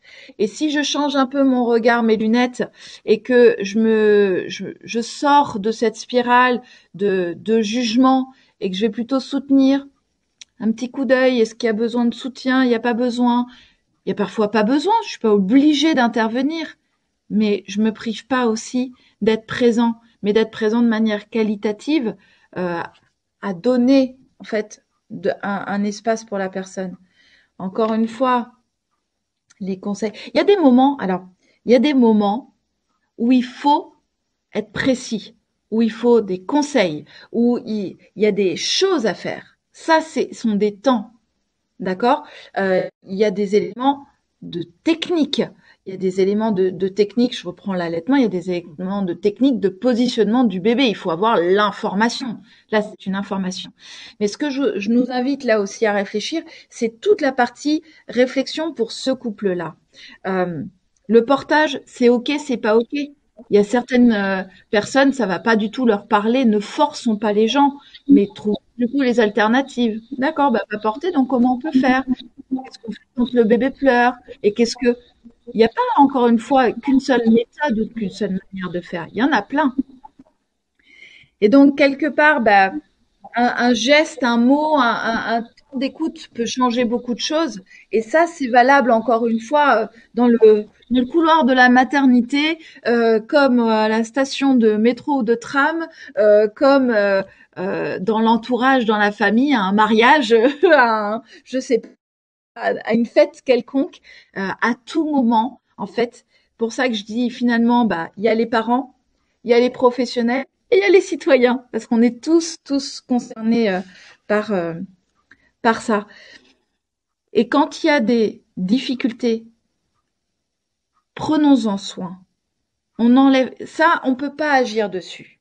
Il y a des choses, encore une fois, je le redis par rapport à tout à l'heure, il y a des choses sur lesquelles on a la main. Notre posture, les gestes, les mots, le temps, etc. Ça sont des choses sur lesquelles on a la main. Il y a des événements de vie, il y a des situations, il y a des points sur lesquels on n'a pas la main. Quand on n'a pas la main, on, on lâche. Par contre, c'est ce qu'on va en faire qui est important. Et ça, encore une fois, on a besoin vraiment de ressources parce qu'on sait qu'il y a énormément de difficultés qui sont liées à un engrenage, à un système qui se met en place et qui part parfois d'un tout petit élément et qui, à la fin, fait exploser soit les individus, la femme ou le coparent, soit mettre en difficulté l'enfant, soit fait exploser la cellule familiale. Encore une fois, combien de couples se séparent à l'arrivée de l'enfant? Parce que oui, on leur a pas dit que c'était pas pareil, on leur a pas dit que c'était difficile et qu'il y a plus d'échanges et que chacun s'affronte et s'oppose au lieu de créer cette équipe et cette alliance. Combien d'éléments peuvent être traumatisants, non pas par intention, mais par inattention d'une personne qui dit une phrase, encore une fois, je reprends une fausse couche, ah mais c'est rien, mais c'est pas grave, vous en avez rien à faire, et là, fou, ça me fait plonger. Tandis que si j'accueille en disant, comment c'est pour vous? Bah, c'est difficile. Prenez le temps, on comprend, c'est ok. Et ben là, ne serait-ce que d'avoir dit ces deux mots-là au lieu des deux autres, je change la manière dont les choses sont appréhendées et vues par la personne. Parfois, ce n'est pas suffisant, mais c'est la petite part. Voilà un peu les éléments. Alors, il y aurait tellement plus à dire. Il y aurait tellement plus à dire, mais je veux laisser vraiment l'espace aux échanges et aux questions s'il y en a par rapport à ça. Et je dirais qu'on a besoin de tout pour faire un monde. Les parents sont sur leur chemin, ils ont leurs proches, leurs familles, leurs amis, etc., qui sont des ressources. Et après, il y a tous les professionnels. Et parce qu'en fait, il suffit pas d'être parent ou d'avoir envie d'accompagner, ça c'est Vanina Kaitukoli qui le dit. Il est essentiel d'être formé pour prétendre apporter un soutien qualitatif, sans prosélytisme, respectueux et efficace. Ça c'est pour nous les professionnels. Et ensuite, les proches, ils apportent autre chose, c'est complémentaire.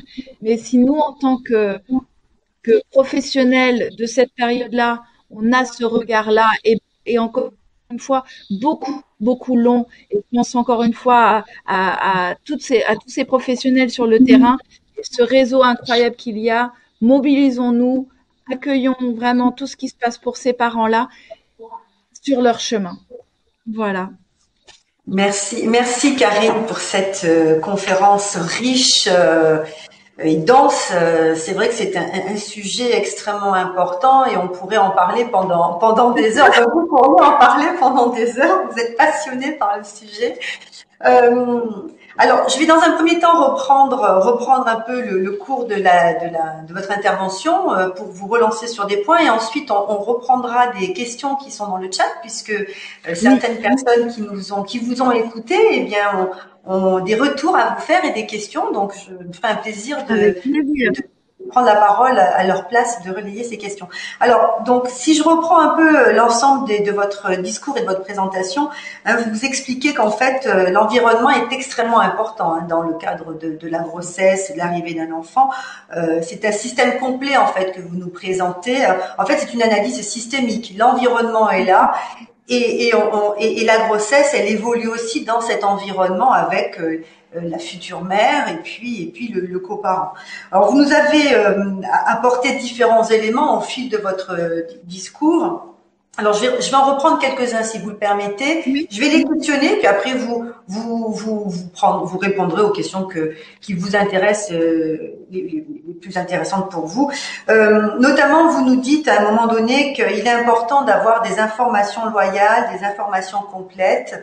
Vous avez pris aussi l'exemple plusieurs fois de l'allaitement. Et l'allaitement, c'est vraiment une question extrêmement importante dans le cadre de l'arrivée de l'enfant. On a des mamans qui sont qui ont envie vraiment d'allaiter, qui ont récupéré des informations sur Internet, etc., mais qui se trouvent mais c'est compliqué. C'est vrai que vous avez dit à un moment donné, il y a la technique, il y a une technique dans l'allaitement, de positionnement du bébé, etc.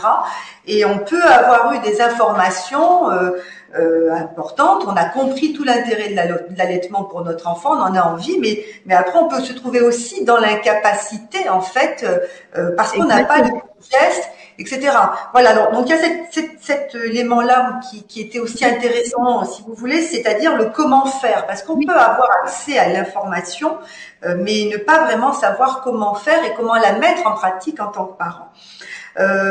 Voilà, ça c'est un premier élément. Un deuxième élément, vous avez parlé aussi d'intégrer le coparent.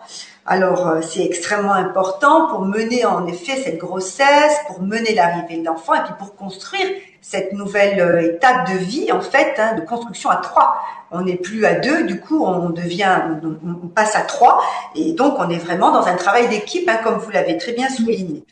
Mais là aussi, comment aider notamment, je pense, aux nouvelles générations et aux jeunes qui ont des enfants très jeunes, je pense à des jeunes filles, des jeunes femmes d'une vingtaine d'années qui commencent à travailler, qui sont en couple, qui démarrent un nouveau couple et qui font le choix d'avoir un enfant, ou pas forcément le choix, mais qui du coup ont un enfant, une grossesse qu'elles ont menée jusqu'à leur terme. Ça peut être compliqué aussi d'accéder à cette question des ressources possibles pour ce couple, notamment quand on est pour les jeunes générations. Donc ça, c'est un élément aussi important. Comment les aider à construire parce qu'ils sont encore jeunes, et comment les aider à construire cette vie de famille, ce passage de 2 à 3 dans leur vie.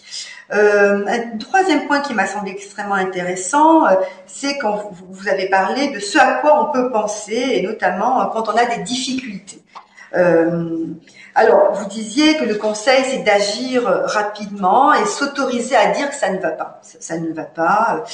C'est vrai que c'est difficile, hein, parce que quand on est parent, on a quand même une pression sociale forte, hein. Vous en avez parlé, mais l'image quand même qui est véhiculée par les médias, par les journaux, c'est l'image d'une femme épanouie avec la grossesse, une réalisation totale, où tout le monde est heureux, sourit, etc.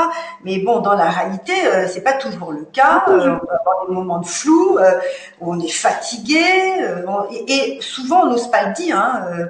On n'ose pas le dire parce qu'on a peur de l'image qu'on va renvoyer aussi aux autres. Et puis on a l'arrivée d'un bébé, on devrait être heureuse, voilà. Alors que on se retrouve fatigué, épuisé, on dort mal, et on s'autorise pas forcément à certaines choses, quoi. Donc voilà, comment dans ce cas-là, encore une fois, comment aller chercher ces ressources, parce que vous nous dites aller chercher des ressources, mais parfois on va chercher sur Internet, on pense avoir trouvé des éléments, mais on sait pas en fait. Voilà. Et je pense notamment aussi aux femmes qui se retrouvent, et vous l'avez dit à un moment, hein,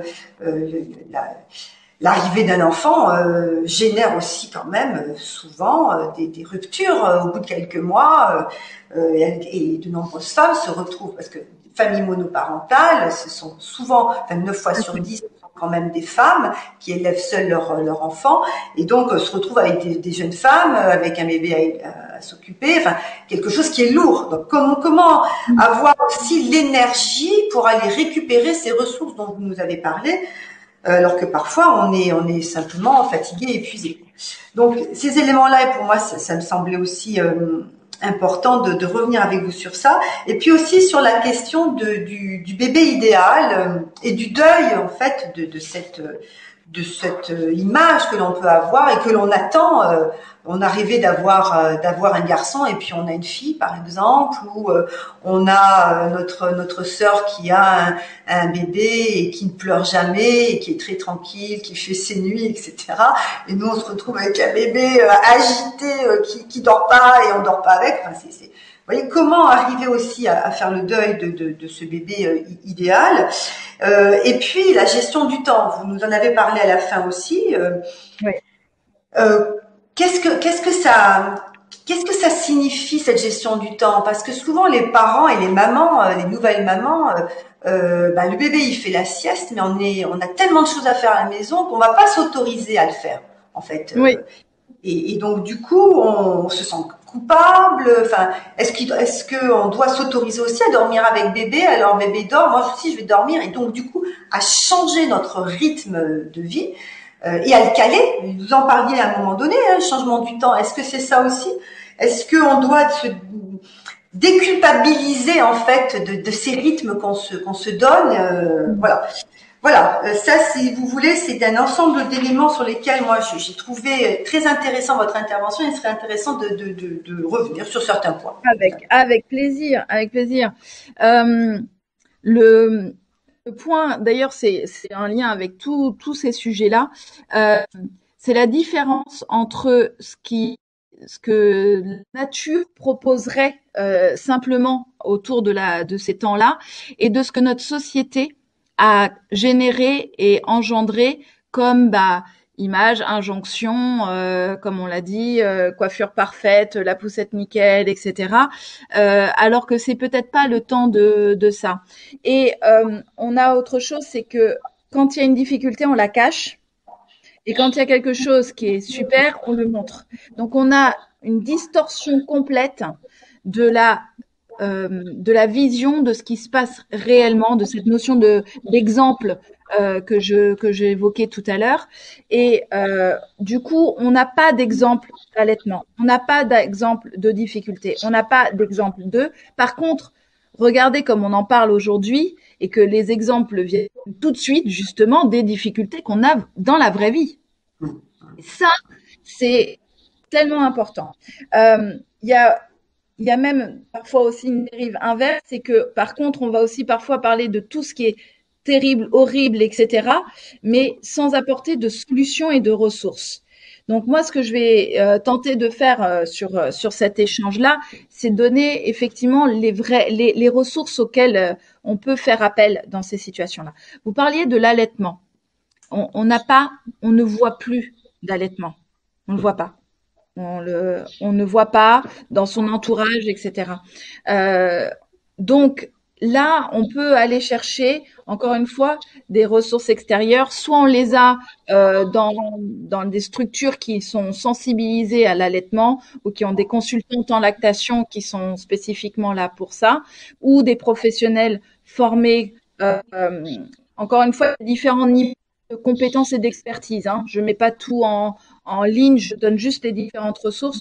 Donc des consultantes en lactation qui ont une formation spécifique à la lactation et le plus possible aussi à la physiologie, des accompagnantes périnatales formées. Donc ça sont des ressources complémentaires.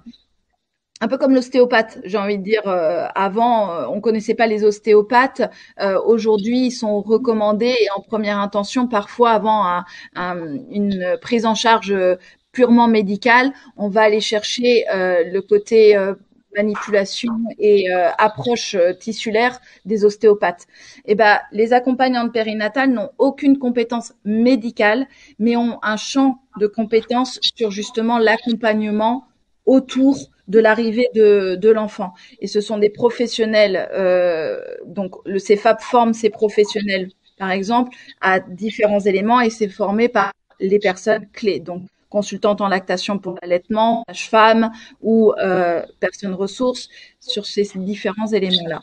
Donc, on peut aller chercher la spécificité métier, on peut aller chercher un accompagnement plus global et on peut encore une fois vraiment se dire que c'est pas si simple et que si on s'aperçoit qu'il y a quelque chose d'une difficulté, on consulte, on va voir quelqu'un.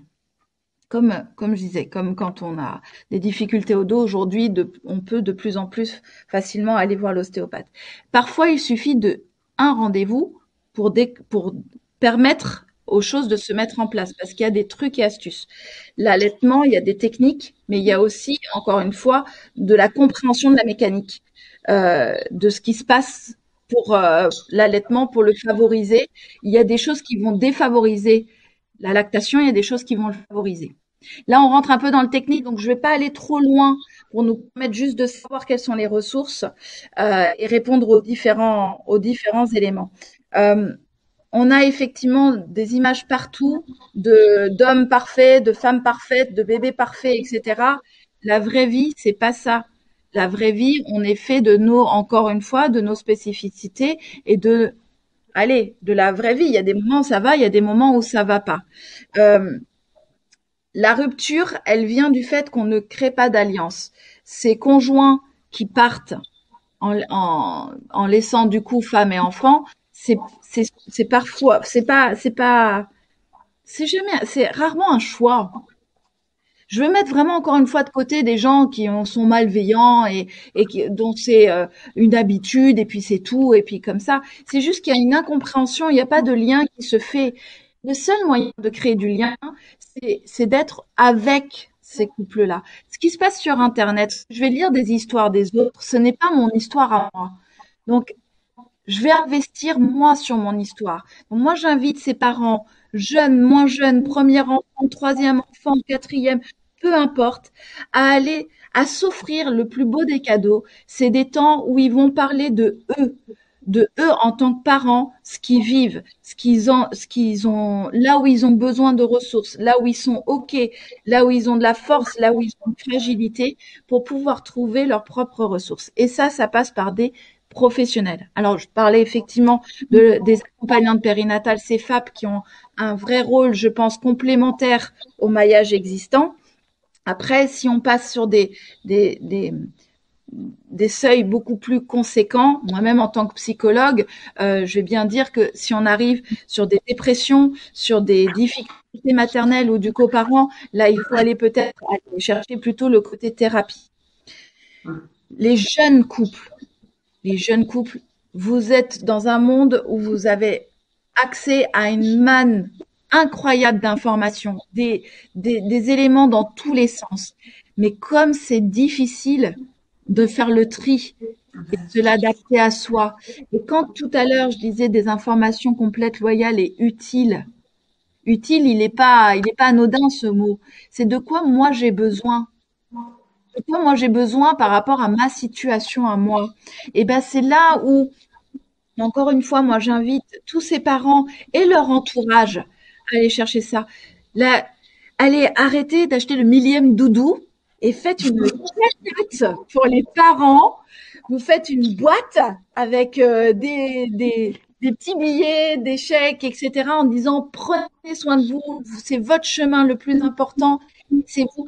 Et pareil en tant que parent, plutôt que de dire bah, je voudrais bien ça, je voudrais bien ça, et qu'on se retrouve avec la troisième salopette en taille 0 et qu'on pourra jamais mettre à l'enfant parce qu'en fait il était déjà en taille 3 mois à la naissance. Voilà. Donnons des choses utiles. On a une capacité à, à offrir, à donner quand il y a l'arrivée d'un enfant. Et ben peut-être que on peut se questionner sur ce qu'on offre à ses parents, que ce soit mon enfant qui devient enfant, que ce soit ma cousine, ma copine, etc. Eh ben moi je pense que la cagnotte c'est pas mal et que ça peut justement aller permettre d'aller chercher son chemin à soi.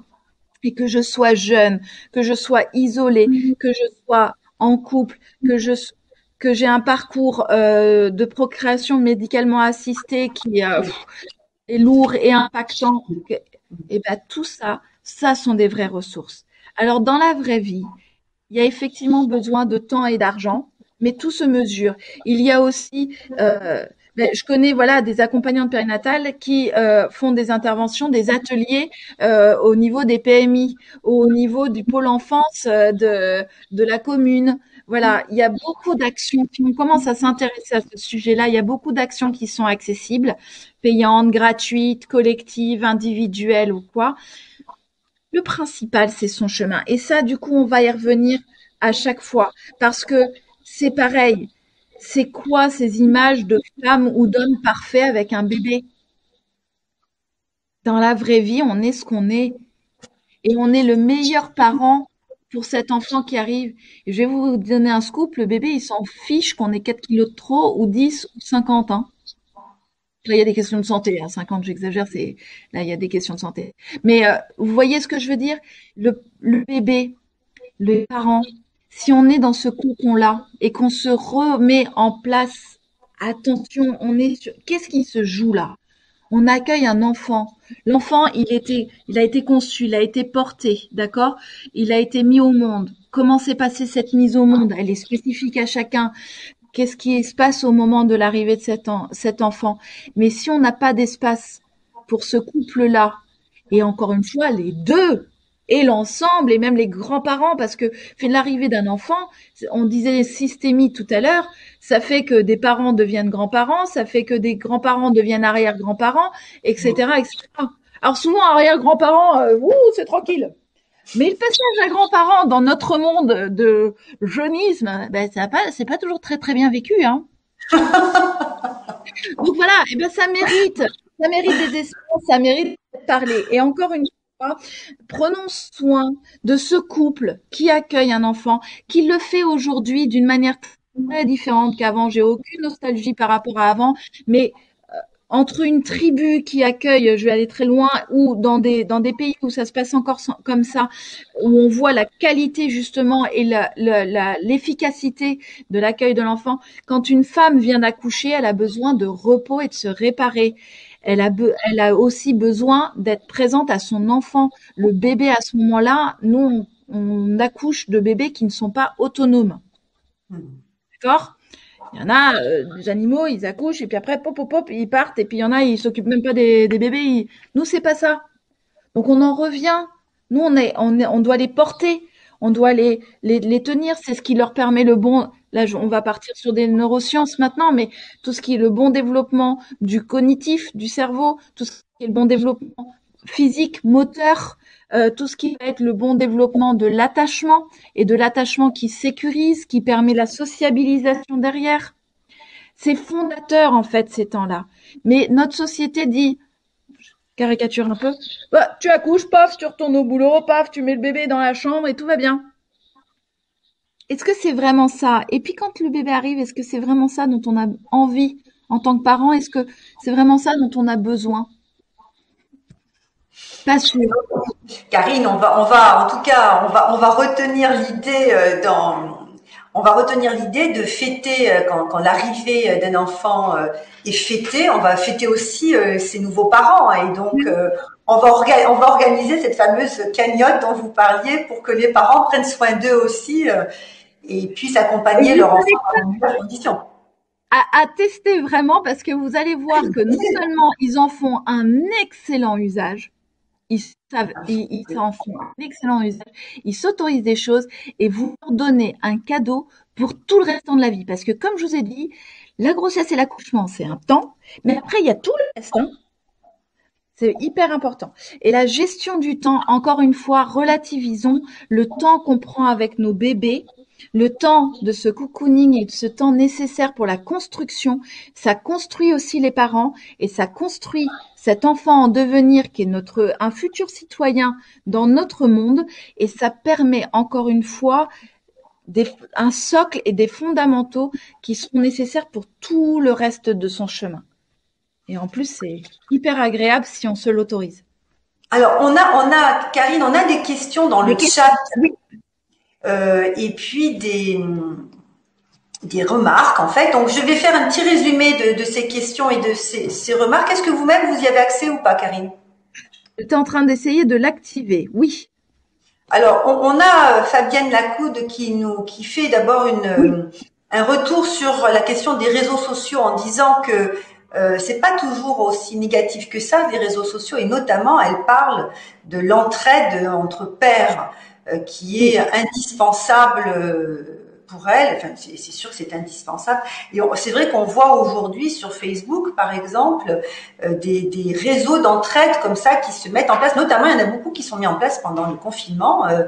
Et il y a eu un système d'entraide comme ça. Donc voilà. Donc elle vous demandait ce que vous en pensiez. Elle vous pose aussi des questions concernant les pères. Pensez-vous qu'il faut inclure les pères dans la préparation à la naissance ou avec les mères, ou leur proposer des séances spécifiques? Elle explique que ces séances, quand elles sont organisées, ne sont pas prises en charge par la Sécu. Elle dit également que cela s'organise de plus en plus, inclure le coparent dans les séances de préparation à la naissance. Oui. Ça se fait dans les maternités avec des sages-femmes et dans leur cabinet. Ces séances font partie des 7 séances prises en charge par la Sécu. Mais elle explique que ça se fait pas partout, que la communication n'est pas au top pour ça.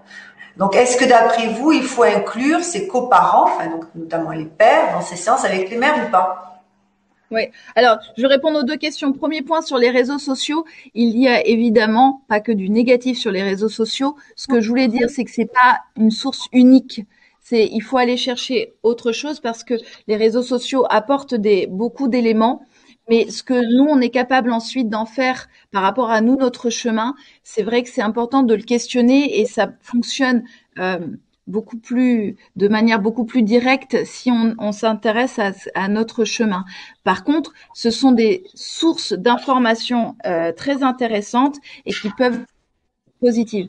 Après, il y a aussi des vécus extrêmement difficiles sur les réseaux dont j'ai beaucoup entendu parler aussi, et d'une personne qui, par exemple, va exprimer une difficulté particulière et on va lui répondre oui mais toi c'est rien, regarde moi c'est bien pire, moi c'est horrible, etc.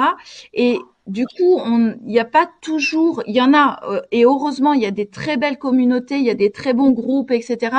Mais aussi, il y a et c'est cela que j'invite à questionner, à vraiment être attentif à ça, parce que parfois, on peut du coup avoir le sentiment de ne pas être légitime à une peine ou à une difficulté, parce que quelqu'un d'autre a vécu bien pire.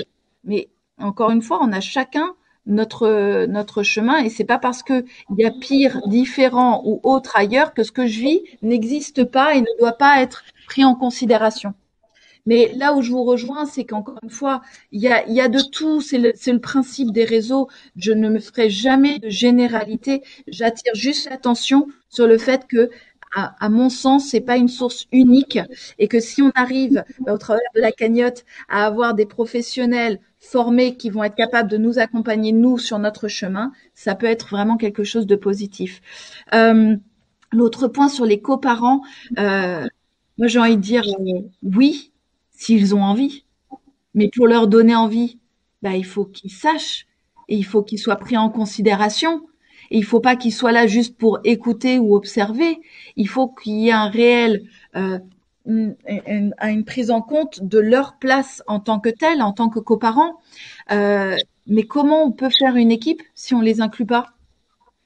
Comment on réduit? Alors pareil, je vais faire un peu de caricature, ne m'en voulez pas, c'est juste pour donner des images pour aller plus vite, mais il y a toujours un contre-exemple et il y a toujours autre ailleurs. Hein. Mais de manière caricaturale, c'est vous allez porter le sac, vous allez l'emmener et puis après vous allez couper le cordon. Il y a quand même peut-être plein d'autres choses qu'ils peuvent faire pour ceux qui ont envie de s'investir. Et s'ils n'ont pas envie, ou si la femme n'a pas envie, quelle qu'en soit la raison, pourquoi est-ce qu'on leur imposerait d'être là? Pourquoi est-ce qu'on jugerait de leur capacité à être un bon parent par la présence ou pas? Encore une fois, on va dire la même chose pour les femmes comme pour les hommes, hein. C'est très violent d'être imposé à quelque chose ou d'être spectateur à n'avoir aucune ressource. N'oublions pas que le coparent n'a pas dans son corps les fameuses hormones dont on parle, n'a pas été, n'a pas eu les informations sur le déroulé d'un accouchement physiologique, par exemple. Physiologique ne veut pas dire facile, ça veut dire sans intervention médicale, d'accord? Et ça veut pas dire parfait. C'est encore une fois, on se trompe parfois. Hein, physiologique, c'est génial. Non, ça peut être très bien. On a effectivement notre corps qui est prévu pour ça, etc. Mais encore faut-il qu'on puisse mobiliser toutes les ressources de notre corps. Sinon, ça peut créer aussi des traumatismes. Et un accompagnement médical peut être nécessaire pour la survie de la mère ou la survie de l'enfant. Et c'est ce qui va permettre, encore une fois, tout le reste de la vie d'exister. Donc, ne mettons pas de côté la nécessité d'une surveillance aussi sur ce point-là. Donc, par rapport à tout ça, la notion d'intégrer le coparent, oui, à 300% si on veut faire équipe. Et la première des choses, c'est de leur donner les éléments et de leur demander ce qui les intéresse. Au départ, ils vont souvent venir pour accompagner madame. Et puis après, bah, c'est hyper intéressant quand on nous Oui. donne les infos, quand on sait quoi faire, quand on s'aperçoit de toutes les ressources qu'on a en tant que parents. Je parlais de la bulle tout à l'heure au niveau de l'accouchement. Je suis garant de la bulle, je vérifie. Je la connais tellement bien, ma femme, que je sais si là, elle est dans le dur, si elle peut aller le cran d'après, s'il y a quelque chose qui dysfonctionne, si elle a besoin d'un gros câlin ou si elle a besoin que je la laisse tranquille. Qui mieux en règle générale, encore une fois, la plupart du temps, le coparent, il a qu'une envie, c'est d'être présent, d'être actif et d'être un réel acteur. On le cantonne parfois trop à observateur et Hmm. action sur un truc, c'est pas suffisant. Donc moi, je dirais oui et sans imposer. Très bien.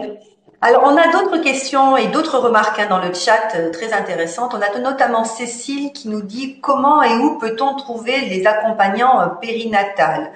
Et ensuite, elle pose une autre question en disant peut-être qu'il pourrait y avoir une liste sur le site du CEFAP parce qu'elle est auxiliaire de puériculture à domicile. Elle n'a pas Oui, forcément trouvé les informations.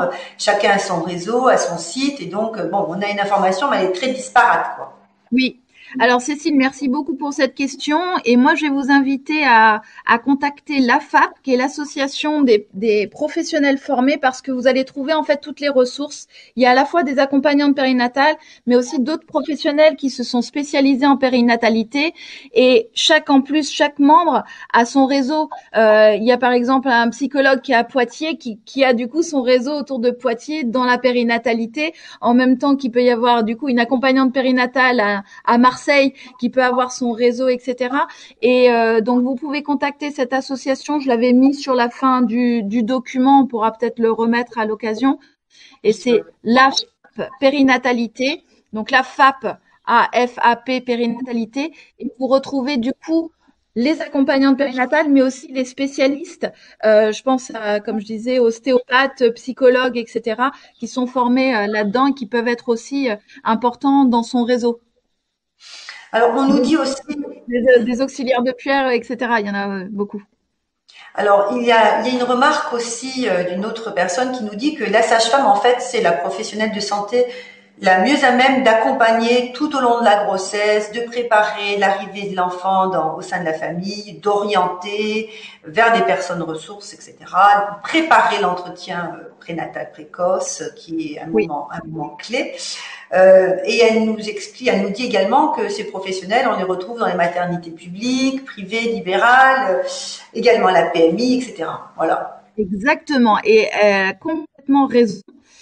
C'est la base et d'ailleurs nous n'intervenons pas, enfin par exemple les accompagnantes périnatales n'interviennent pas s'il n'y a pas cet accompagnement là de la sage-femme. C'est extrêmement important. Par contre la sage-femme en fonction de là où elle exerce n'a peut-être pas cette continuité ou cette possibilité d'aller au domicile des parents et de prendre beaucoup de temps. D'ailleurs on manque cruellement de sages-femmes aujourd'hui. C'est même les gynécologues obstétriciens, ça devient extrêmement compliqué d'avoir, enfin, pour ces professionnels d'exercer, ils sont malheureusement en sous-effectif et du coup, pour répondre à l'ensemble des besoins et surtout à cet espace-temps euh, élargi qui est nécessaire pour élaborer le chemin de chacun, c'est peut-être complexe aujourd'hui. Elles ont une très forte mobilisation, on les encourage à fond parce qu'elles font un travail colossal et elles se battent aujourd'hui pour leur métier. Donc bravo à toutes et à tous.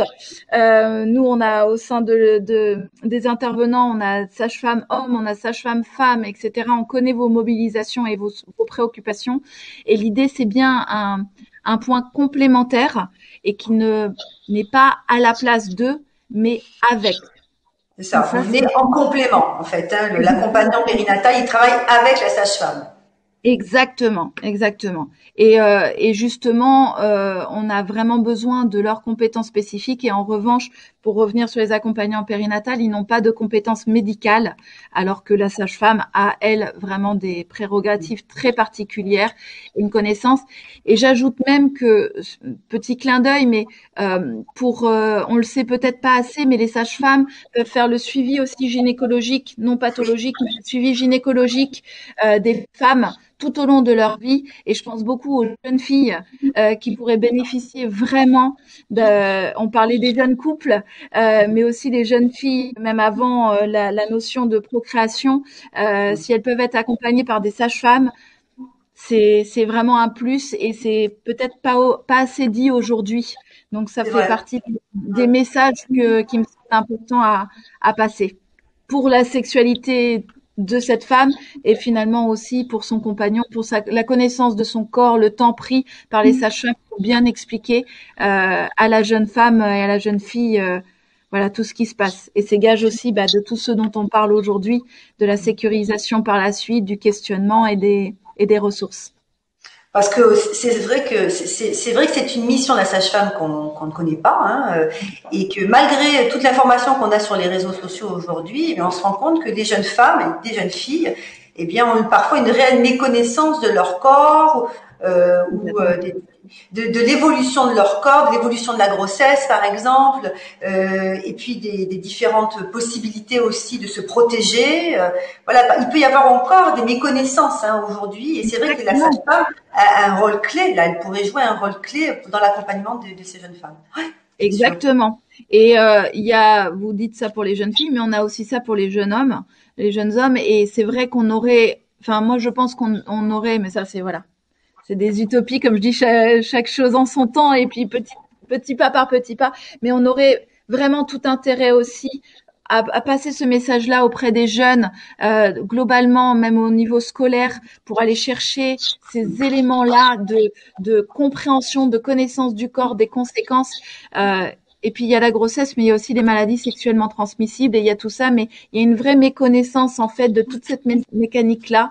Et je pense que on aurait tout intérêt à diffuser un maximum cette information auprès de nos jeunes parce qu'ils peuvent être très responsables, mais s'ils ont les informations, sinon c'est par négligence ou non connaissance parfois que les choses arrivent. Alors, la personne nous dit justement une consultation anonyme et gratuite tous les mercredis après-midi sur les centres de consultation du PMI pour les jeunes de moins de 25 ans. Voilà. Et donc, c'est Christelle Ciavarella, qui est sage-femme coordinatrice du CDPRES. Donc voilà, on a toutes les informations. Merci beaucoup à vous, Christelle, pour nous avoir noté l'ensemble de ces éléments dans le chat. Merci à vous. Merci à vous aussi, Karine, pour ces échanges passionnants, cette belle conférence. On était très heureux de vous recevoir à la ville de Marseille et au service senior, famille senior, voilà, à la division de la famille. Vraiment, un grand merci à vous. Donc, on va... Merci à vous parce que vraiment, encore une fois, ces sujets sont passionnants. On pourrait y passer des jours et des jours, mais chaque petite pierre, chaque petit élément a sa porte et voilà. Parlons-en, évoquons ça. On a beaucoup de ressources autour de nous, il faut les identifier. Oui. Alors, on a vu que devenir parent, c'est une aventure qui est remplie de tendresse, de fierté, d'amour, mais aussi d'interrogation et parfois de difficultés. Et dire ses émotions, c'est compliqué, c'est pas simple, mais en tout cas, ce matin, on a bien vu que c'était une clé, que c'était essentiel pour pouvoir être épanoui aussi dans cette aventure qu'on va avoir tout au long de sa vie au final. Hein. C'est la plus belle aventure humaine, hein, bien évidemment, la grossesse, la naissance, l'arrivée de cet enfant. Et voilà, qu'il faut aussi s'autoriser à dire comment on ressent les choses, aux difficultés, à les reconnaître et puis à souffrir parfois des breaks si on en a besoin. Hein, voilà, et essayer de trouver les ressources autour de soi pour pouvoir répondre à nos besoins fondamentaux en tant que parents.